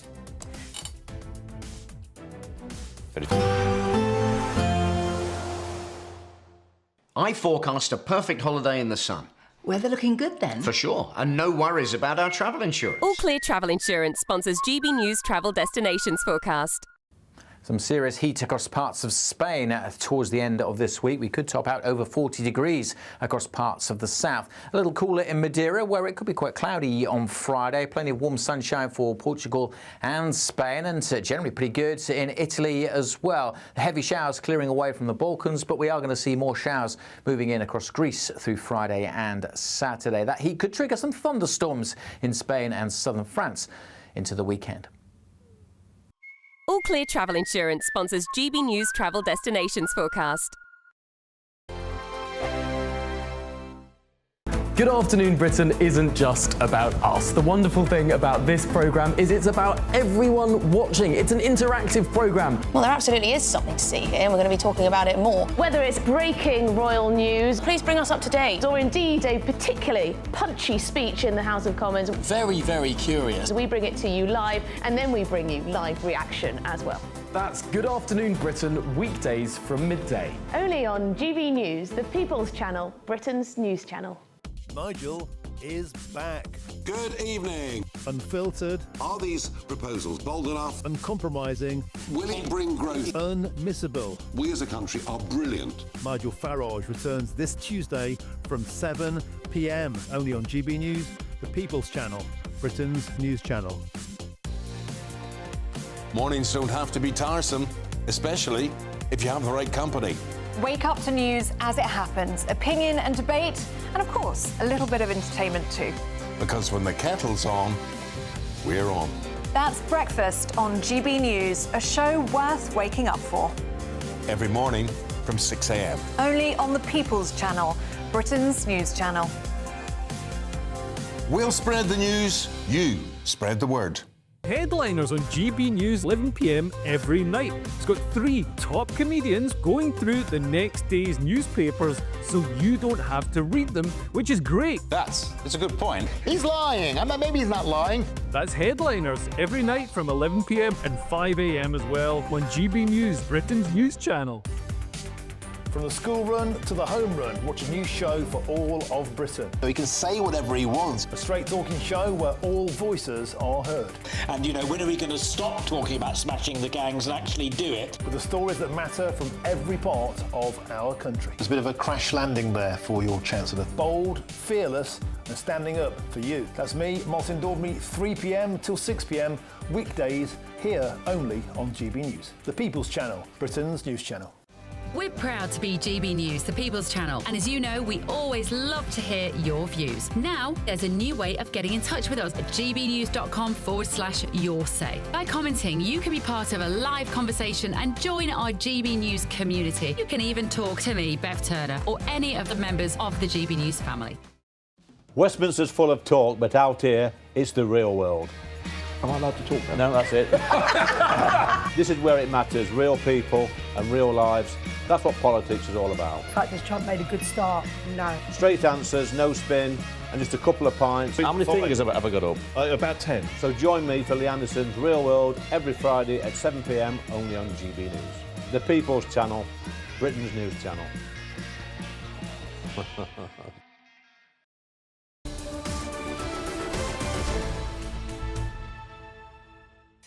Welcome back. And a couple in their 70s have won the right to parent a surrogate baby boy despite concerns that they may both die before he reaches adulthood. Well, to talk about this controversial story, we've got women's rights campaigner Venice Allen here with us in the studio. Good morning, Venice. Hi, Miriam. Now, this story has sparked enormous controversy for so many reasons. Firstly, that the father of this child is the couple's dead son. His sperm was frozen before his death. The genetic mother is an anonymous egg donor. There's a surrogate mother in California who carried the baby, and the parents, as in the people with the parental authority now, are the grandparents of the child who are in their 70s. Where do we start with this? It's an ethical issue. I don't know, where do we start? I mean, I think we start with, I believe that surrogacy is just wrong in every situation, whether it's commercial or altruistic. I think you shouldn't bring babies into the world deliberately without their mother. I think that's where we start. But this story, as you say, is so many levels of wrong. I think it's grotesque to have a grandchild from your dead child's sperm. I think that's unethical. But I think really where we need to focus is this idea of British parents going abroad and commissioning babies and bringing them back under this system of parental order, because we need to close this loophole. I was speaking earlier with Lexi from Stop Surrogacy UK Now. I think it's called Stop Surrogacy Now UK. And she says that it's actually quite a small number of British parents, about 500, over 500 a year. I mean, it's small, but it's significant, right? Yeah. Going abroad, it's not legal to do this. Commissioning a baby, getting the baby, bringing it back, and then making it their own baby with a parental order. The government needs to close this loophole now, I think. And one of the other issues with that is we've seen a rise in the number of single men commissioning babies. I think 95 in the last few years, who've commissioned, as it's called, a baby abroad and brought that child back. Now, you know, the amount of checks that man would have to go through just to work in a school, and yet he's allowed to purchase a baby. That seems an astounding loophole. Now, the Law Commission have proposed some liberalisations of the surrogacy law in the UK, but the Labour government have said that they won't proceed with that. Do you think there's a campaign here now to close the loopholes like they have done in Italy? 100%. We need to close this loophole. It's not an impossible task. not a huge number of people. We need to stop it, because what other ways are you allowed to go and break the law abroad and then come back here? And you see, judges are in quite a difficult position because the baby's there now. What are they supposed to do with the baby? Send it back? We need to stop this at the source. People need to know that you can't go abroad and buy a baby, or you might go to prison, actually. Not only will you not get the baby. Shouldn't there be an age limit as well? I feel it's grotesque that these people are 72 and they've got a 14-month-old, effectively, grandson. They'll be 90 if they're still alive when that child goes to university, if it goes to university, in fact. It's absolutely disgusting. Like, we're pushing, women are feeling that they need to kind of work all their lives and then they can just put it off and someone else will have their baby for them. No. Now, there's a very strong pro-surrogacy lobby in the UK as well, and their argument is that why shouldn't infertile couple, gay couples, single couples have the right to their own genetic child? What's your answer to that? We don't have a right to having a baby. It's a gift, right?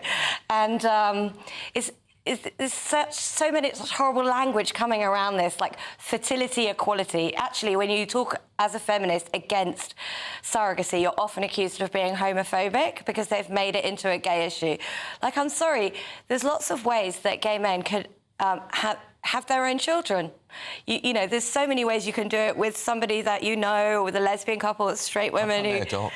Yeah, adopting as well. But that's also, adopting obviously is what we do when we don't know what to do with the child. But bringing a child into the world deliberately without a mother, I think is absolutely disgusting. It's illegal to take a puppy off its mother in this country before it's weaned, and yet not to do the same to a baby. That says it all, really, doesn't it? Investigation. Well, Venice, we're going to have to leave it there, but thank you so much for coming on. I think this topic will be in the news a lot in the coming years. No, still ahead.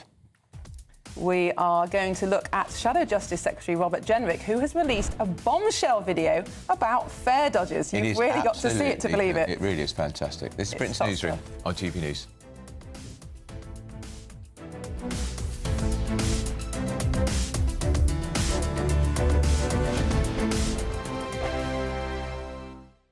Someone is going to win the biggest prize package to date, and that someone could be you, driving away in this Elnag Baron 560 motorhome. It has plenty of room for your family of 4, comes complete with kitchen, bathroom and all the space you'll need for life on the road. Plus, we'll also give you a further £5,000 in tax-free cash to spend however you like. For another chance to win the lot, text WIN to 63225. One entry costs £2.50 plus one standard network rate message, or text BONUS to 63225. 5 entries cost £5 plus one standard network rate message. Go to gbnews.com/win. Entry start at £2.50. Call 0903 686 3232. Calls cost £2.50 plus your network access charge. Or post your name and number to GB13 PO Box 8690 Derby DE1 9TT. UK only. Entrance must be 18 or over. Lines close at 4 p.m. on the 6th of June. Please check the closing time if listening or watching on demand. Good luck. Hi, I'm Michelle Dewberry, and my show is your opportunity to cut through all the noise and dive in headfirst to some robust debates. Ideas clash. Situation, because the failure is... You're deliberately avoiding my point. Nothing's held back. And if you think this is the end of it, wait for more. And we do not shy away from the difficult stuff. Sometimes I want to shake people and say, if only you understood. So join me on Jubes & Co. weeknights at 6 p.m, only on GB News, Britain's news channel. Good Afternoon Britain isn't just about us. The wonderful thing about this programme is it's about everyone watching. It's an interactive programme. Well, there absolutely is something to see here, and we're going to be talking about it more. Whether it's breaking royal news, please bring us up to date, or indeed a particularly punchy speech in the House of Commons. Very, very curious. We bring it to you live, and then we bring you live reaction as well. That's Good Afternoon Britain, weekdays from midday. Only on GB News, the People's Channel, Britain's news channel. I'm Christopher Hope. From pop stars to politicians, I'll interview anybody in a pub who's got a political opinion. Join me every Friday on Spotify, Apple Podcasts, YouTube or gbnews.com, or wherever you get your podcasts. This is GB News, the People's Channel. In the GB Newsroom, we bring you the news as it happens. With our team of dedicated journalists across the UK, we're ready to keep you up to date with what's happening every half an hour, every single day. Bulletins here on GB News, the People's Channel, Britain's news channel. proud to be GB News, the People's Channel. And as you know, we always love to hear your views. Now, there's a new way of getting in touch with us at gbnews.com/your say. By commenting, you can be part of a live conversation and join our GB News community. You can even talk to me, Bev Turner, or any of the members of the GB News family.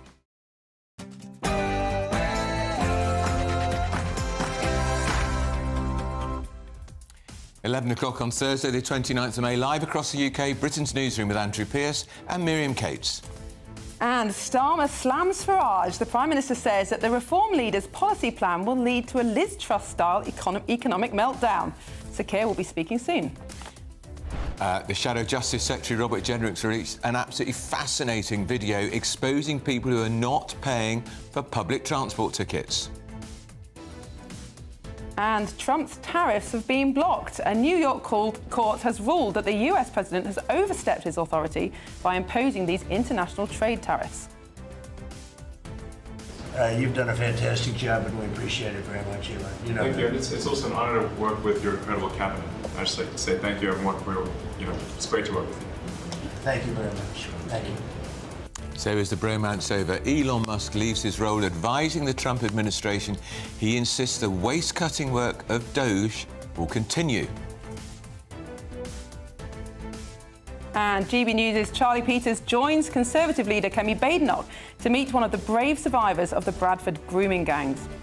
Cannot have societies where we've got lots of different racial and religious groups doing their own thing, protecting their members from being investigated for crimes, and people who will not expose wrongdoing because they think it's against a tribal instinct.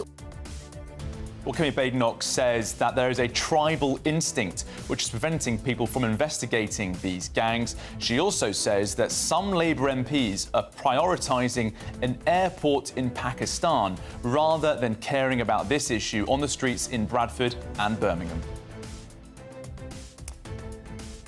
And doctor strikes, are they looming? Well, Health Secretary Wes Streeting urges resident doctors who are unhappy with their 5.4% pay rise not to choke the NHS. And that's a car, the purring of a car engine that particularly pleases Miriam Cates because that was her car. Manual cars are fading fast. British drivers are going gearless. We're asking if you made the switch or will you stick with your trusty gearbox?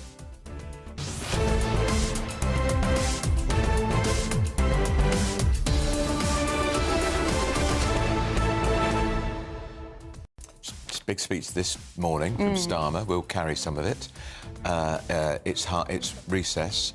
It's all about Farage. They're rattled, aren't they? Absolutely. Well, I mean, Reform are storming ahead in the polls. Lots of the focus has been on them taking votes from the Conservatives, but now it is Labour that they're bleeding votes to Reform and coming up with some policies that a lot of Labour backbenchers would support, like bringing back ending the two-child benefit cap. Yeah, which I think is a really popular policy brought in by the Tories under George Osborne. Well, it is. It polls very well. I mean, I personally don't support it, but it's a popular one, that's for sure. Yeah, so that's... And, of course, the Labour have clearly now identified Reform as their main rival, not the Tories. Yeah, and their main pitch is going to be on economic competence, which will be an interesting pitch to make. Images of Farage and Liz Truss. You can mark your words. Mark my words.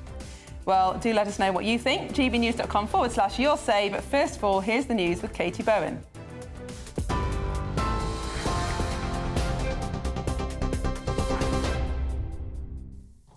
Miriam, Andrew, thank you and good morning. It's 3 minutes past 11. Your latest headlines from the GB Newsroom.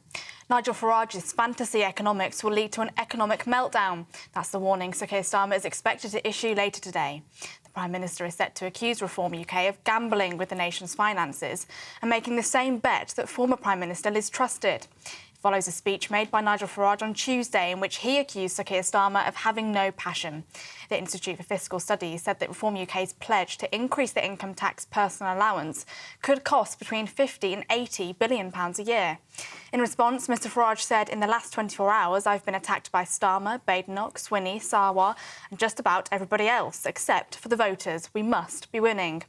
Minister Emma Hardy told GB News that the Reform UK leader needs to be held to account. I think it's really important that any political party is held to account for the promises that they've made. And we know gosh, don't we just know what happened when Liz Truss made her £45 million of unfunded tax cuts? The economy tanked, mortgages went up, rents went up, bills went up. When something sounds too good to be true, it's because it is too good to be true. If he wants to be taken seriously as a political party, then he needs to come up with some serious policies, and he needs to be held to account. To America, where overnight an international trade court has blocked President Trump from imposing global tariffs on imports. The court accused the US president of overstepping his authority after utilising emergency powers to enforce the tariffs. The president claimed that the matter was a national emergency and did not get approval from Congress. Well, the UK government has reacted to the news this morning, saying that these are matters for the United States to determine domestically, noting that this is only the first stage of legal proceedings. Sticking with the US, all of that comes as Elon Musk has announced he is leaving the Trump administration. While his role was always temporary, the ex-owner's departure from Doge comes just a day after he criticised President Trump's budget bill. Police are still questioning a driver who allegedly ploughed into a crowd at Liverpool Football Club's victory parade. Officers were granted further time to question the 53-year-old man from West Derby, Liverpool. He was in custody on suspicion of attempted murder, dangerous driving and drug driving. At the latest update, 7 people are still in hospital, with 79 injured in total. The Prime Minister visited Liverpool yesterday afternoon to speak to police chiefs about the incident. The Health Secretary has said striking doctors have lost public support, as he warned that any strike action could choke the NHS. This comes as resident doctors demanded a pay rise of 29%. Meanwhile, the British Medical Association is balloting 50,000 doctors to strike for a 6-month period, despite receiving the highest salary increase out of the public sector workers. The Health Secretary has written in The Times today to urge doctors to vote no in the ballot. The government has stepped in to take control of the planning process for 2 major new reservoirs, the first for more than 30 years, as it warns UK water supplies are under threat. Environment Secretary Steve Reed has defined 2 new reservoir projects in East Anglia and Lincolnshire as nationally significant, escalating them from local planning to central government. Ministers have warned today that mass immigration means areas of Britain face running out of drinking water in just 10 years. And the government will set up a cyber command to counter what they call a continual and intensifying level of cyber warfare. In the Strategic Defence Review, more than £1 billion will be invested into a new digital targeting web to better connect weapon systems and allow battlefield decisions targeting enemy threats to be made and executed faster. Defence Secretary John Healey said the move was key to safeguarding the country. Under daily attack, increasing attacks, and this is the nerve centre of the UK's military that helps us defend against these attacks. And the keyboard has become a weapon of war. And in future conflicts, and we learned this lesson from Ukraine, in future conflicts, those that prevail will be those who are not just better equipped and better trained, but better connected, and also capable of innovating ahead of adversaries. You're up to date on GB News. More from me in half an hour. Now, though, it's back to Miriam and Andrew.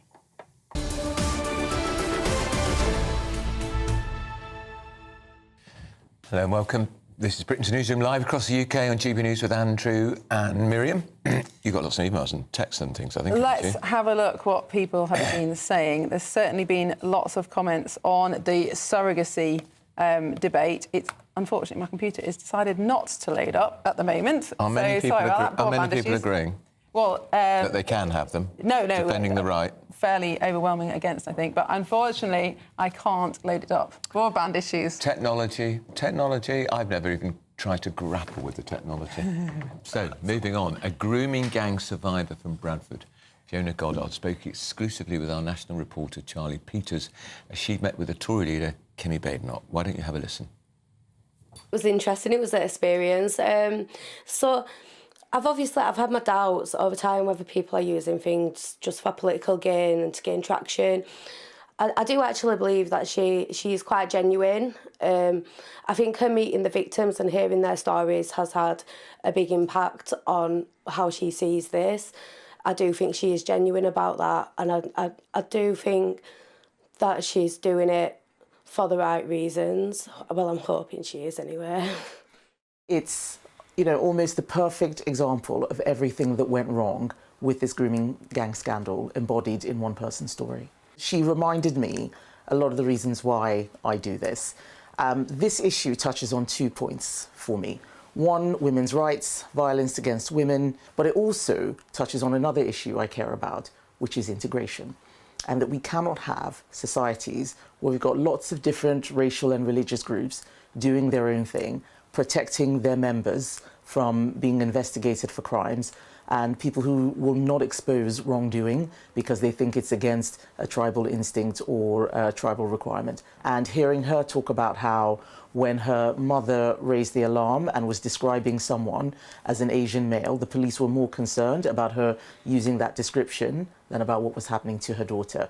We will fail on integration in this country if we don't have free speech, if we spend a lot of time worrying about who's offended rather than looking at the real crimes that are taking place. When we first spoke about this issue, you told me that many of the perpetrators were peasants. Well, no, what I said was that they had, you know, they came from a peasant background that was actually quite cut off even from, you know, mainstream Pakistan, very remote areas. I think it was Mirpur. Yes, Mirpur, you know, in a mountain. That even there, they were not integrated. They were not well educated. They were living peasant lifestyles, which were actually alien to many of the people in that part of the world. But the point I was making there was just calling it Pakistani grooming gangs actually obscured what was really going on.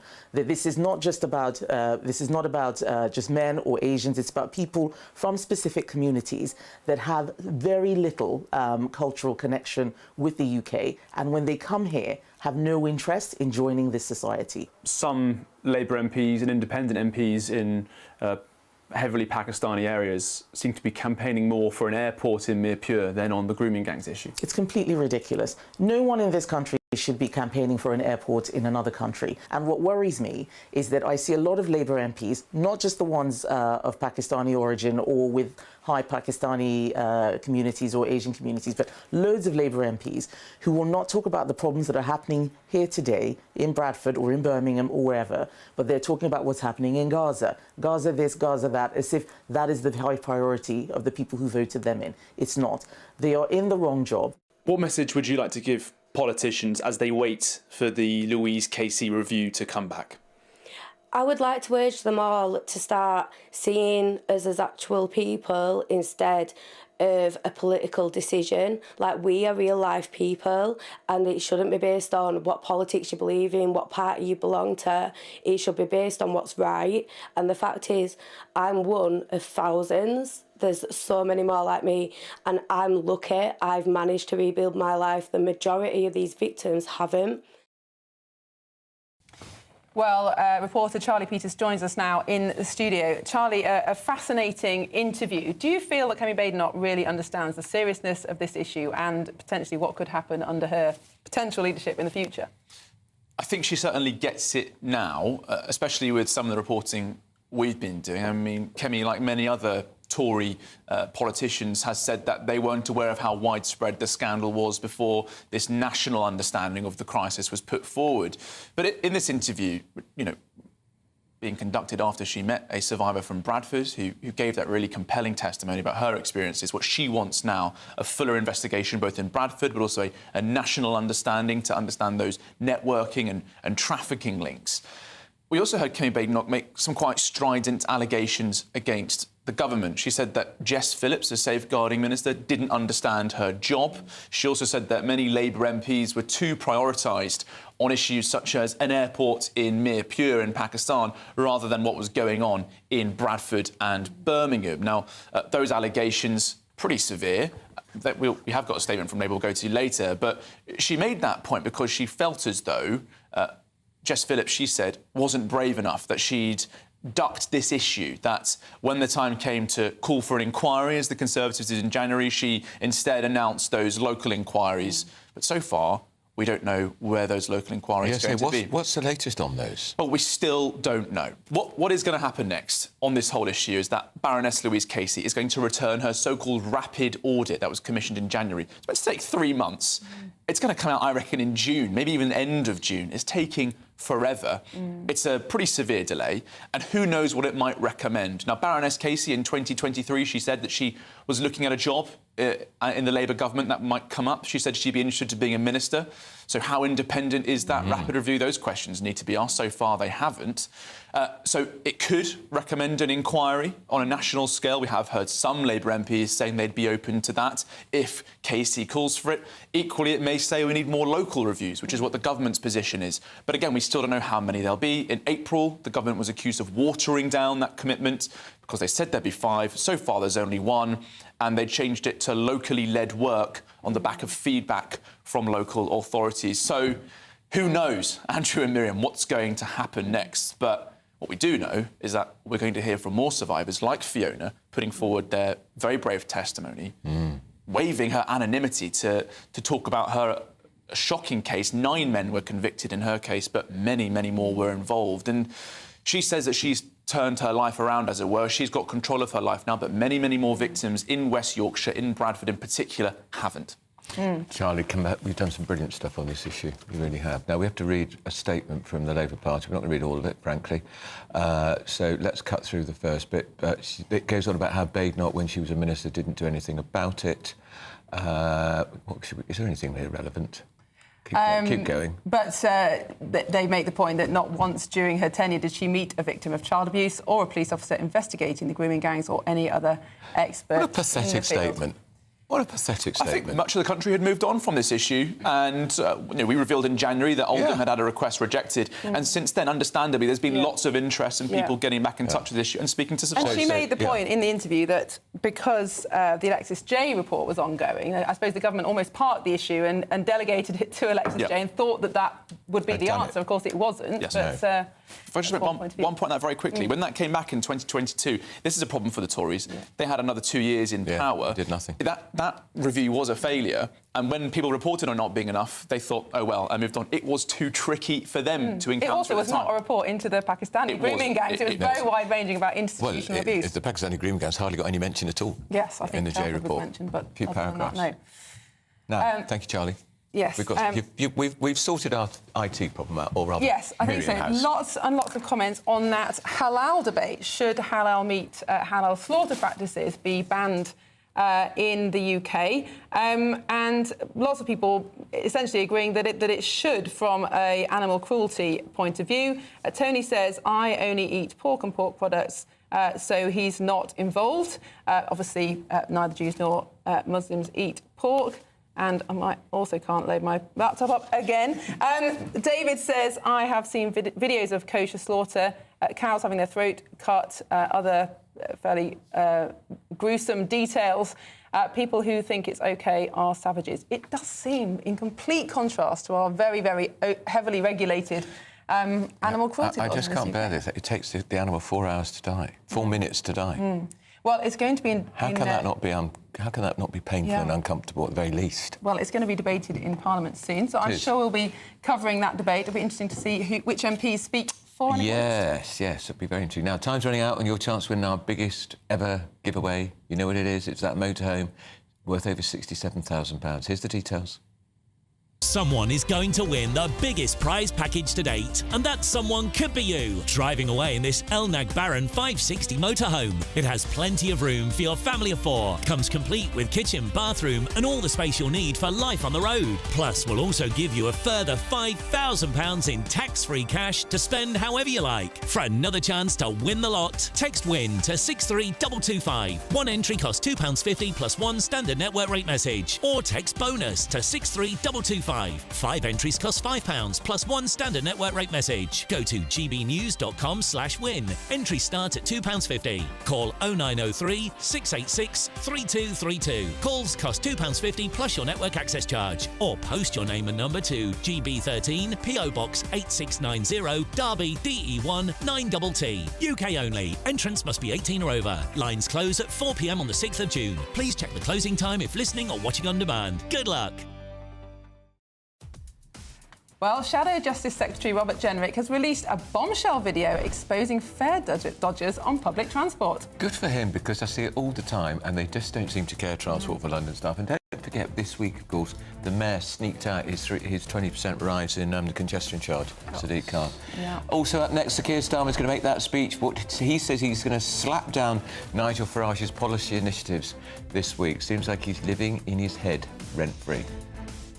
What's that mean?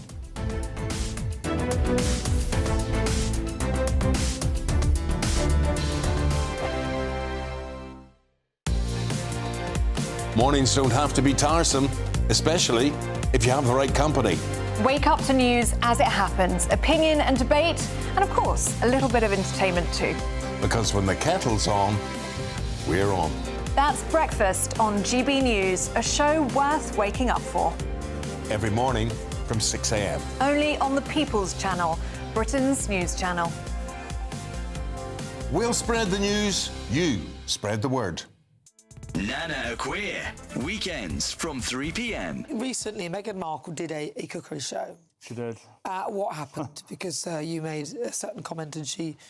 I was asked by a national newspaper to basically review the show, what I thought from a chef's perspective. So I did, and really the opinions came across quite strong. What kind of things did you say? Can you say? Well, I didn't think it was a great show, to be honest with you. I felt that it was a bit forced and fake and stuff, which I've been on this show on GB News and explained that before. But I think the problems with Meghan was that Netflix are looking for things to do with her. You know, she's not going to be racing cars and she's not going to be doing this and she's not going to be doing that. So I think they've kind of thrown her into the whole kind of cookery thing. Make a nice show about it and, try and recoup some money. And in it, there was a potential that you may have said that she didn't appear to be a great chef or she might not be able to cook or... Well, my understanding... Recount what you can say and then we don't want you to get in trouble. No, I think that, again, I go back to what I just said then. I think they've kind of thrown her into something. They thought to themselves what they're going to do with Meghan next.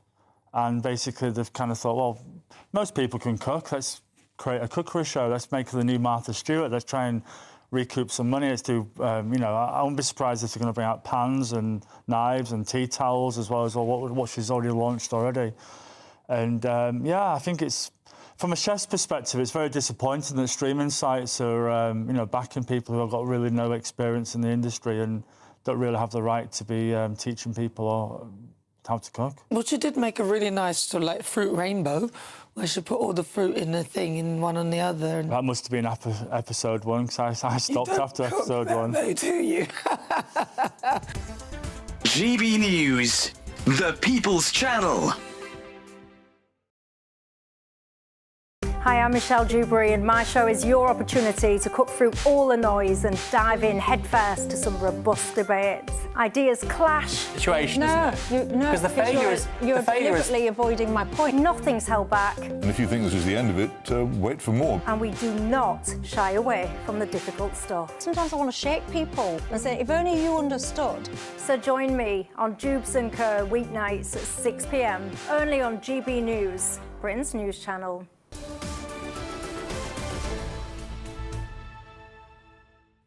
Well, are you fed up of fare dodgers? This politician is too.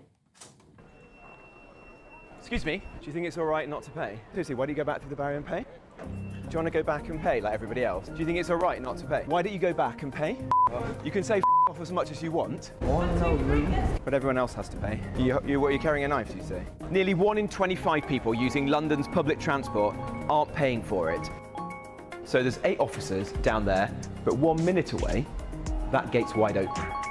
It's also just annoying watching so many people break the law and get away with it. Or at least most of it. Right, should we go over here to these guys here? Excuse me, gents. Hello, hello. You're on camera, mate. You're bang to rights. Just step to the side and... All right, thanks very much, guys. It's the same with bike theft, phone theft, tool theft, shoplifting, drugs in town centres, weird Turkish barber shops. It's all chipping away at society. The state needs to reassert itself and go after lawbreakers. Good for him. That's Robert Jenrick, the Tories' Shadow Justice Secretary. Andy Williams and Carol Malone about... Carol, he's absolutely spot on. The thing, I see it in the tube all the time. They go through the barrier. Young men pretend, older men pretend they've got a young person's card, or they just push through the barrier. They push through, and no one cares. It's the same with shoplifting. Jenrick, I think, I didn't used to much like him before. I'm not sure I do now. However, I think he is tuned in to what the people of this country are thinking in a way that Kemi Badenoch is not.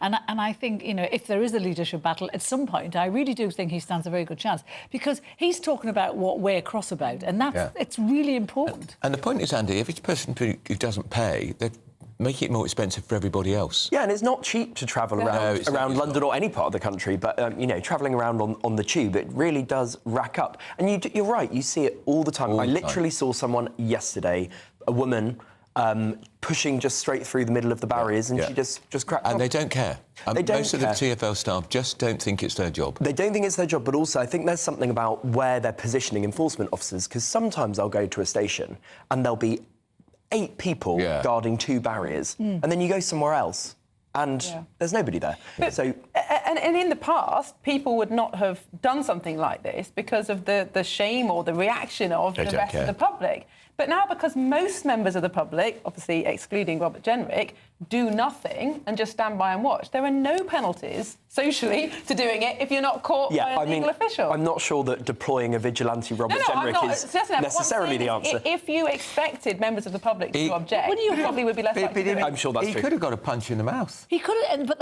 isn't that the point? That guards and security guards and the ones in that station, presumably, are told not to tackle people because you don't have to put a knife or a gun or whatever. He had a knife. Well, that's right. So there's no point in having a security guard if he's not going to take people on who are breaking the law. That's what they exist for. That's their job. But just on the politics of this and Jenrick, this is another example of him straying way beyond his brief. This is a Home Office issue. This isn't a justice. Or transport. But it's funny, actually, Andrew, because I think you hesitated a bit when you said Shadow Justice Secretary, because in people's heads, he's the Shadow Home Secretary. He's actually the leader of the opposition. I know, I was just about to say Shadow Secretary. No, he's not. But he's because he's always talking about immigration. Because he knows what's going on. I mean, we heard Farage the other day taking the mick out of him, saying he's had his teeth done, he's lost all his weight, because he's on manoeuvres to be the next leader. There's no doubt about it. And Kemi's too weak to slap him down and say, stick your brief. Well, he's one of the few opposition leaders, politicians, making an impact, making a name. He's never off social media. I mean, I'm not sure what he's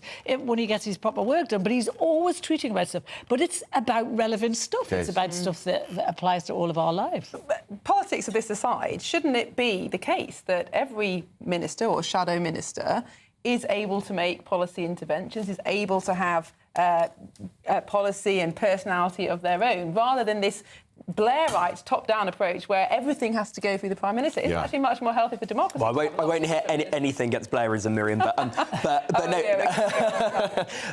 no, I do think that's right, and we do want people who are passionate about particular issues in politics going and campaigning on them. But I hear what you say, but the thing is, when you know what their motives are, well, that's the problem. That he probably doesn't really care about that. He's just doing that to have a profile. I hope that's now you mentioned Nigel Farage. That is the subject of the Prime Minister's big speech, which is coming up, which we're going to hopefully you're going to listen to. Do you know? Yes. He's rattling, isn't he? Farage the other day called him a coward who was running scared of reform, and by God he is, because just 2 days after Farage's speech, here is our Prime Minister taking on Farage and reform in an area in the northwest that is where reform is doing incredibly well, which to me is the equivalent of a kamikaze mission. Because I don't care, because what Starmer's going to say, he's going to talk about the fantasy economics of Farage's policies, how they won't work, and he is right. The bottom line is the people who have turned to reform on Farage, they don't care about fantasy figures just now. They're not bothered.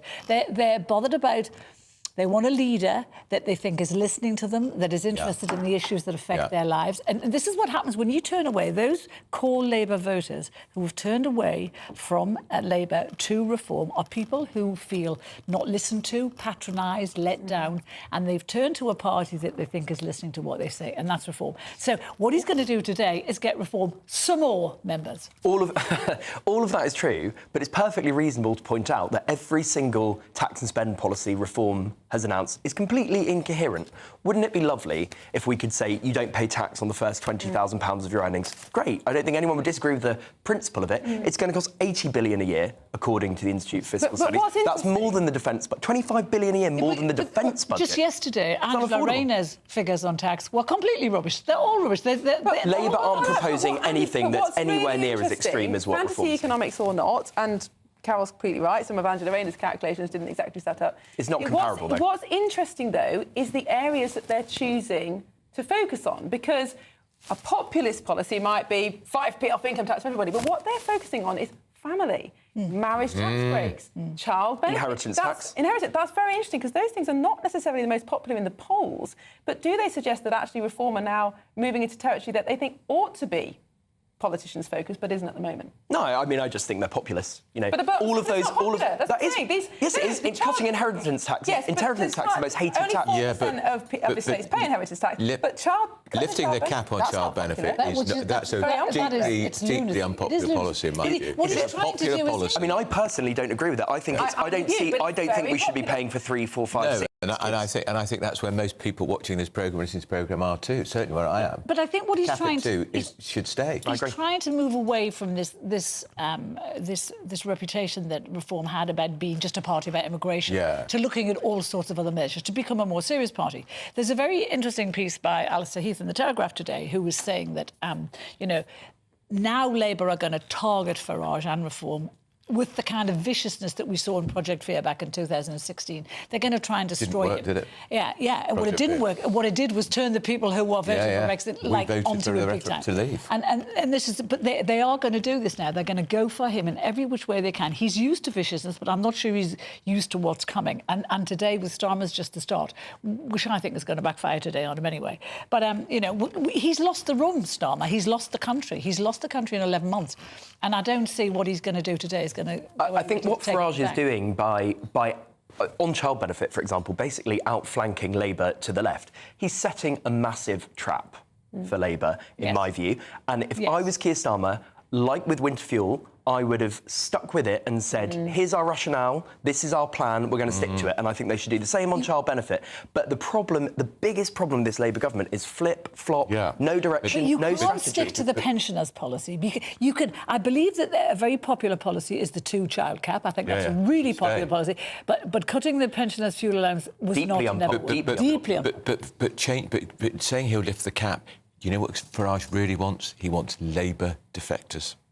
Yes. He wants Labour councillors to defect, he wants Labour MPs to defect, he said lots of Tories, he wants Labour defectors. And there'll be some Labour MPs up in those red wall seats getting very nervous thinking, shall I jump ship? Oh, absolutely. And I think I'm sure there are seats in the northeast of England in particular where those seats are pretty much lost from Labour to Reform already. Well, we saw, didn't we, in the election with Boris in 2019, that, if you win the red wall, you've won the election. And I think Reform have won the red wall now. So I think it's very possible they can win. I think the biggest question is can they win some of those Tory seats in the south?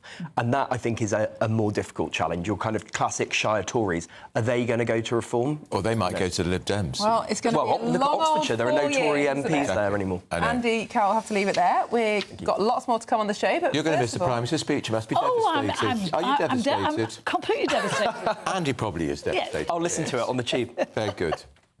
Make sure you pay your fare. Absolutely. Pay your fare. Always. First of all, your headlines with Katie Byrne.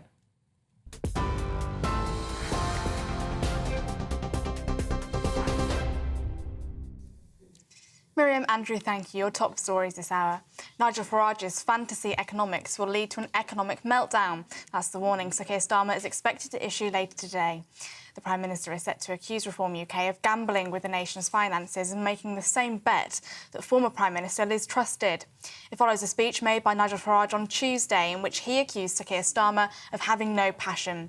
The Institute for Fiscal Studies said that Reform UK's pledge to increase the income tax personal allowance could cost between £50 and £80 billion a year. In response, Mr Farage said, in the last 24 hours, I've been attacked by Starmer, Badenoch, Swinney, Sarwar and just about everyone else except for the voters. We must be winning. to America, where overnight an international trade court has blocked President Trump from imposing global tariffs on imports. The court accused the US president of overstepping his authority after utilising emergency powers to enforce the tariffs.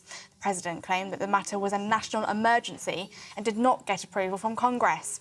Well, the UK government has been reacting to the news this morning, saying that these are matters for the United States to determine domestically, noting that this is only the first stage of legal proceedings. Well, sticking with the US, all of that comes as Elon Musk has announced he is leaving the Trump administration. While his role was always temporary, the ex-owner's departure from Doge comes just a day after he criticised Trump's budget bill. Police are still questioning a driver who allegedly ploughed into a crowd at Liverpool Football Club's victory parade. Officers were granted further time to question the 53-year-old man from West Derby, Liverpool, who's in custody on suspicion of attempted murder, dangerous driving and drug driving. At the latest update, 7 people are still in a hospital, with 79 injured in total. The Prime Minister visited Liverpool yesterday afternoon to speak to police chiefs about the incident.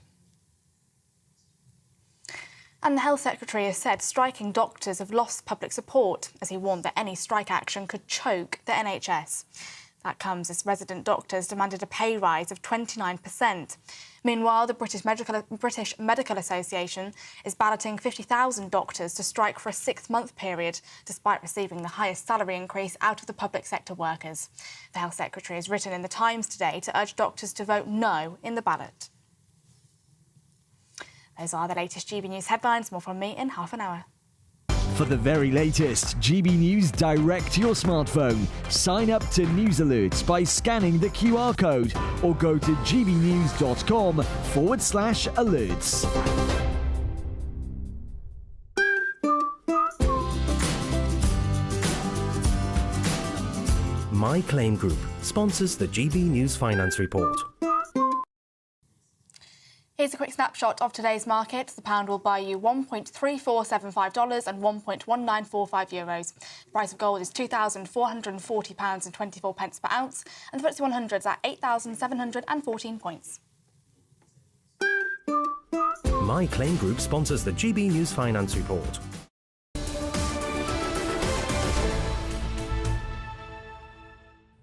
Up at noon, good afternoon, Britain, with Tom and Emily. What's coming on the show? The Prime Minister, I imagine. We thought we were going to be listening to his pearls of wisdom right now. Yeah, it's 11:35. But we're so frustrated by the delay in this brilliant orator's performance. Well, I might be able to reveal a reason... Emily's encouraged him and he's now started. He's going to be delivering... There he is. There's the Prime Minister. Right now. Where's your tie?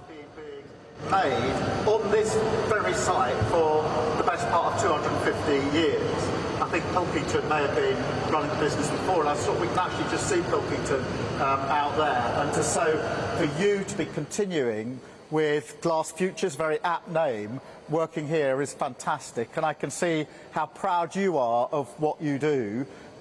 Each of you contributing with your different skills to what is happening here. So, as I've said many, many times, you can read a briefing in London, or you can come and see the workforce, you can come and see the people with the real skills and understand what they're doing. And thank you for allowing me to do the second of those, because I've got a really good sense of what you're doing here, how you're doing it, and the incredible way in which you are doing it, each of you contributing in your own way. And I can see that pride.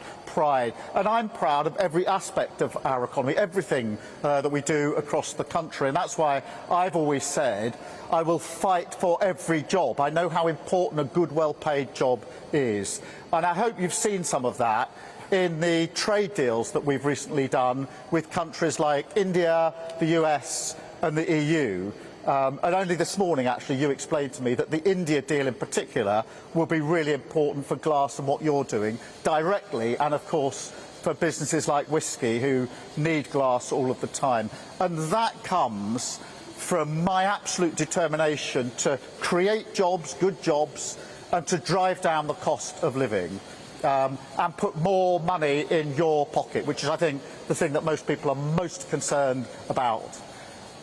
That's what drives me, but you can't say that about Nigel Farage.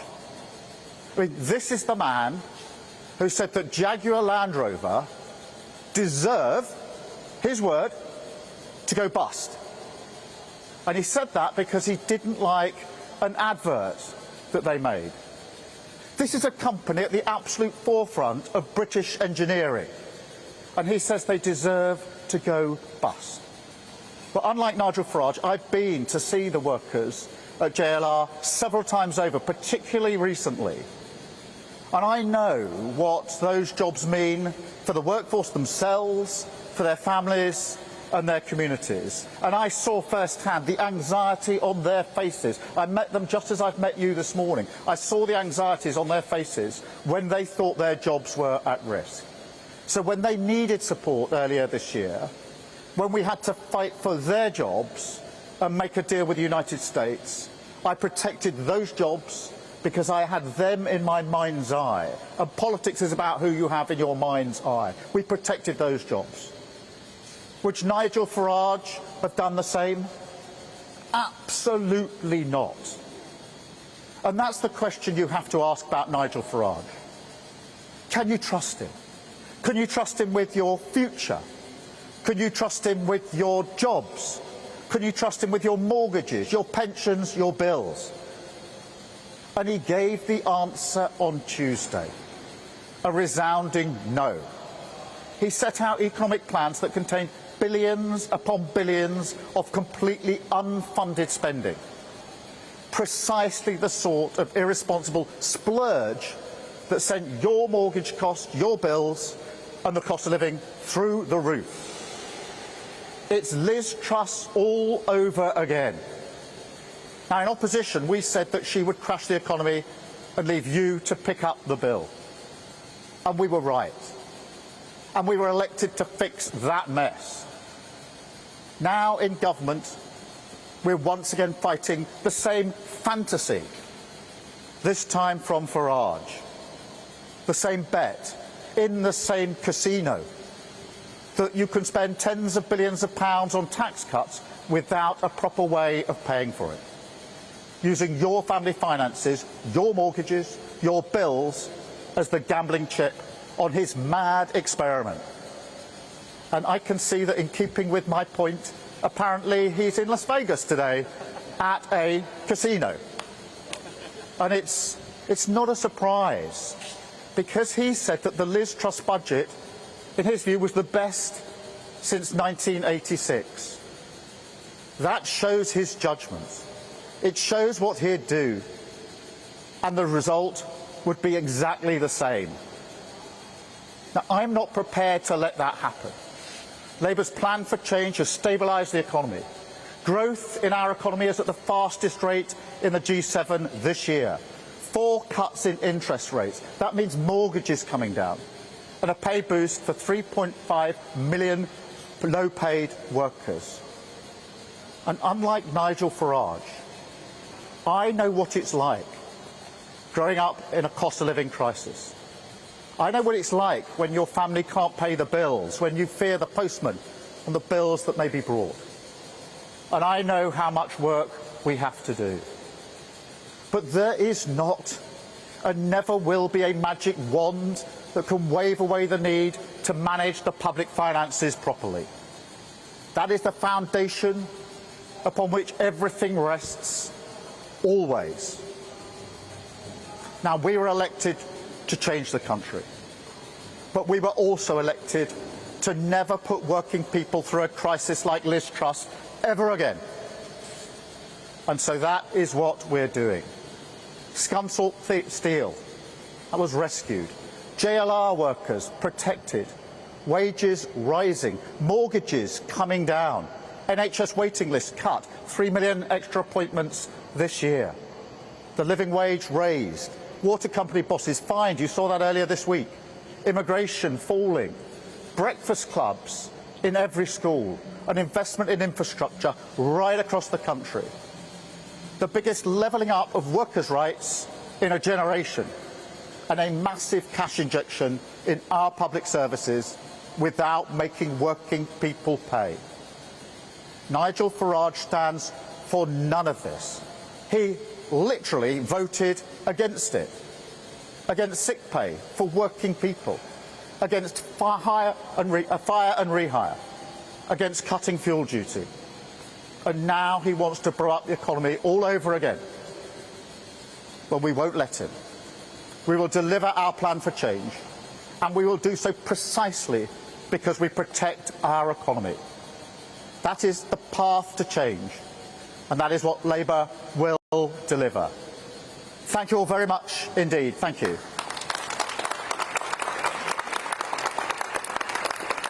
And now I'm going to take some questions from the media. I've got a list here. Harry from the BBC first, please. Thank you, Prime Minister. Harry. Thank you, Prime Minister. Harry Farley from BBC News.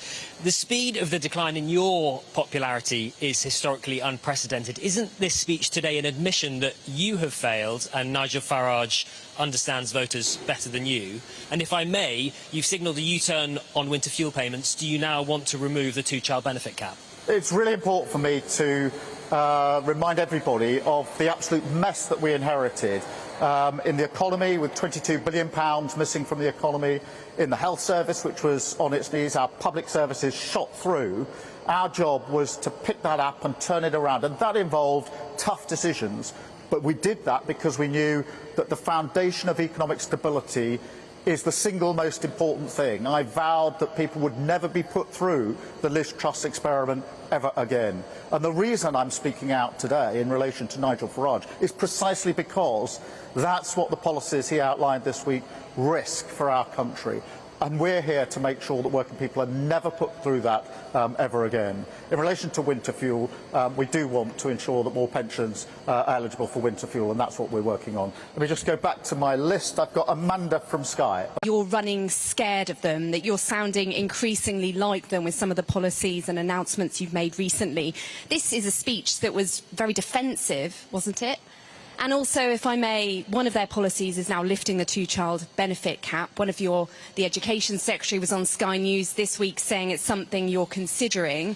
Is it something that you personally would like to do? Would you do it? And if so, why not do it now rather than waiting to the end of the year and lift 470,000 children out of poverty? Let me be really clear about the difference between this Labour government and reform. Because we know for a fact what happens when politicians say they're going to spend billions of pounds and it's unfunded. We tried that experiment with Liz Truss. That is precisely what she did. And it wasn't Liz Truss that paid the price. It was the millions of working people who paid the price for that experiment. That experiment through their prices going up, the cost of living went through the roof, mortgages went through the roof, and the whole country went through a crisis. And the whole world looked to see what on earth was happening to the United States. So we don't need, this is not theory. And what Nigel Farage is doing is Liz Truss 2.0. Same promises of billions and billions of pounds in unfunded cuts, with exactly the same results. And I feel very strongly it's my responsibility to protect working people from being put through that ever again. Thank you. Let me go to Chris Hope. Chris Hope, GB News. Prime Minister, Nigel Farage has 5 MPs, you've got 403. Are you panicking because Reform is so far ahead in the polls, it seems? Is he living rent-free in your brain? You went to a state school, your dad worked in a factory, your mum worked in the NHS, so why has a public school-educated former city trader got more in common with the Red Wall than you have? Well, I've set out my divide. I think the single most important thing is to make sure we stabilise our economy and build on that strong foundation the future of our country. And that is what we're doing. And we're seeing the early signs of that. Growth is up, the highest in the G7 this year. Interest rates have come down 4 times. So we're beginning to show what happens when you stabilise the economy. And I want to protect working people from Nigel Farage because I want to protect them from what he will do, which is exactly the same as Liz Truss, which will have a direct impact on their lives. And in relation to the second part of your question, I don't need lectures from Nigel Farage on what it means to be working people. I know what it means to work 10 hours a day in a factory 5 days a week. And I know that because that is what my dad did every single working day of his life. And that's what I grew up with. So I don't need lessons from Nigel Farage about the issues that matter most to working people in this country. Thank you, Chris. I've got Peter from The Guardian. Peter. Hi, Keir. You've dodged the question on the two-child benefit cap twice now, so can I ask you as a first question, would you personally like to get rid of the two-child benefit cap. And on the wider issue of the opposition you're now facing, do you think one of the problems is that Nigel Farage can approximate talking like a human being, where you just resort to talking points and dodging questions? Well, look, I mean, on the question of two-child benefit, my apologies. I think I did the first half of the question, not the second. Let me deal with that directly. I'm determined we're going to drive down child poverty. One of the proudest things that the last Labour government did was to drive down child poverty, and that's why we've got a task force working on this. I think there are a number of components. There isn't a single bullet, but I'm absolutely determined that we will drive this down, and that's why we'll look at all options, all ways of driving down child poverty. I'm determined. I'm so proud the last Labour government did it, and I'm so pleased that we are taking up that challenge to do it with this Labour government, and that's what we will do. In relation to working people, what matters most, in my view, is who politicians have in their mind's eye when they make decisions.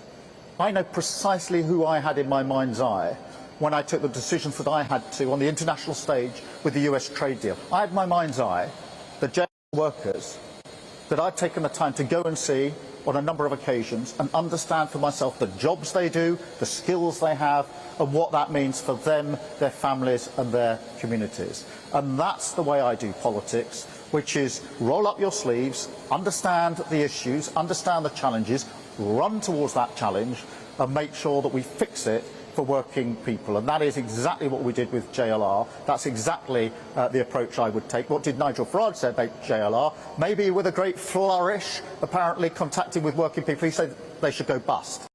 I challenge him to go to JLR, stand in front of the workforce and tell them that his policy for JLR is they should go bust. And I'd very much like to see the reaction. Thank you. Then can I go to Aggie, please, LBC. Thank you, Prime Minister. Aggie Chambray, LBC.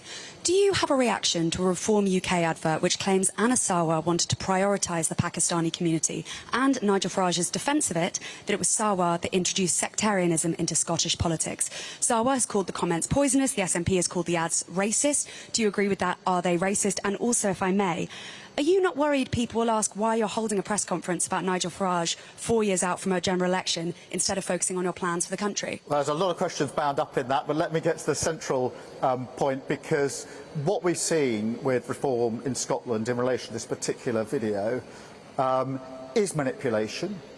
And it is, as ever, with Reform and Nigel Farage, trying to divide people with a toxic divide and to poison our politics.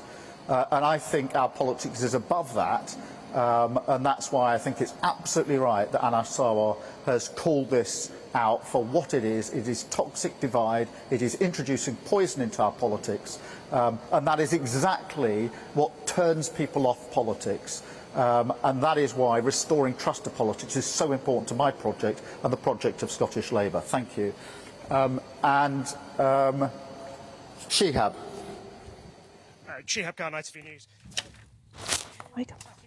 Well, we were just watching Starmer there, and an interesting question, I thought, from one of the journalists asking why he's holding a press conference about Nigel Farage 4 years out from a general election. Of course, the press conference is not only about Farage, but it is being billed as Labour's response to reform. He got straight into Farage. It's because the panic, the spook by the election results, the local election results, by the by-election result, but also Farage is parking his tanks on Labour's lawn by saying he's going to completely restore the winter fuel allowance in totality, and also he would lift the cap on two-child benefit, which many Labour MPs want to do. Yeah. You and I don't agree on that. I don't think we should be subsidising even more children.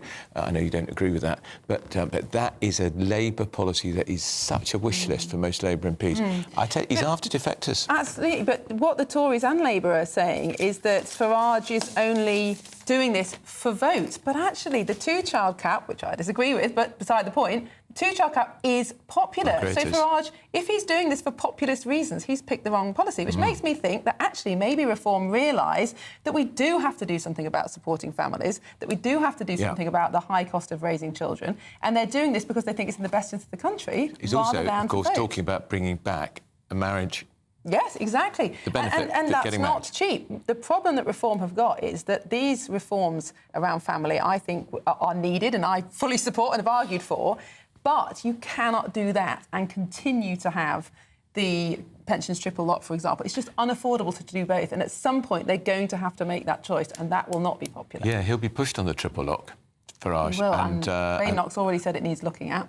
Yeah. So we'll see. 4 years. I don't think the Tories are going to get rid of the triple lock. But the only group that are voting to at the moment are pensioners. Well, frankly, the polls do actually show that you're right. Well, thank you so much for watching. It's been a joy. Up next, we've got Good Afternoon Britain with Tom and Emily. He'll be bringing you all the latest on that speech and much, much more. You'll be back on Saturday. I will be back on Saturday and tomorrow night on Patrick's show. And I'll be back with Bev next week. So you've got a busy afternoon ahead. Stay with us here on GB News. The Reform Party have 5 MPs. Labour has 403. Is Nigel Farage living rent-free in the head of the Prime Minister? That is what our political editor Chris Hope asked him just moments ago. We'll catch up with him in just a couple of minutes to see how it went down in the room. We absolutely will. What a grilling he had. That's next, 12 till 3.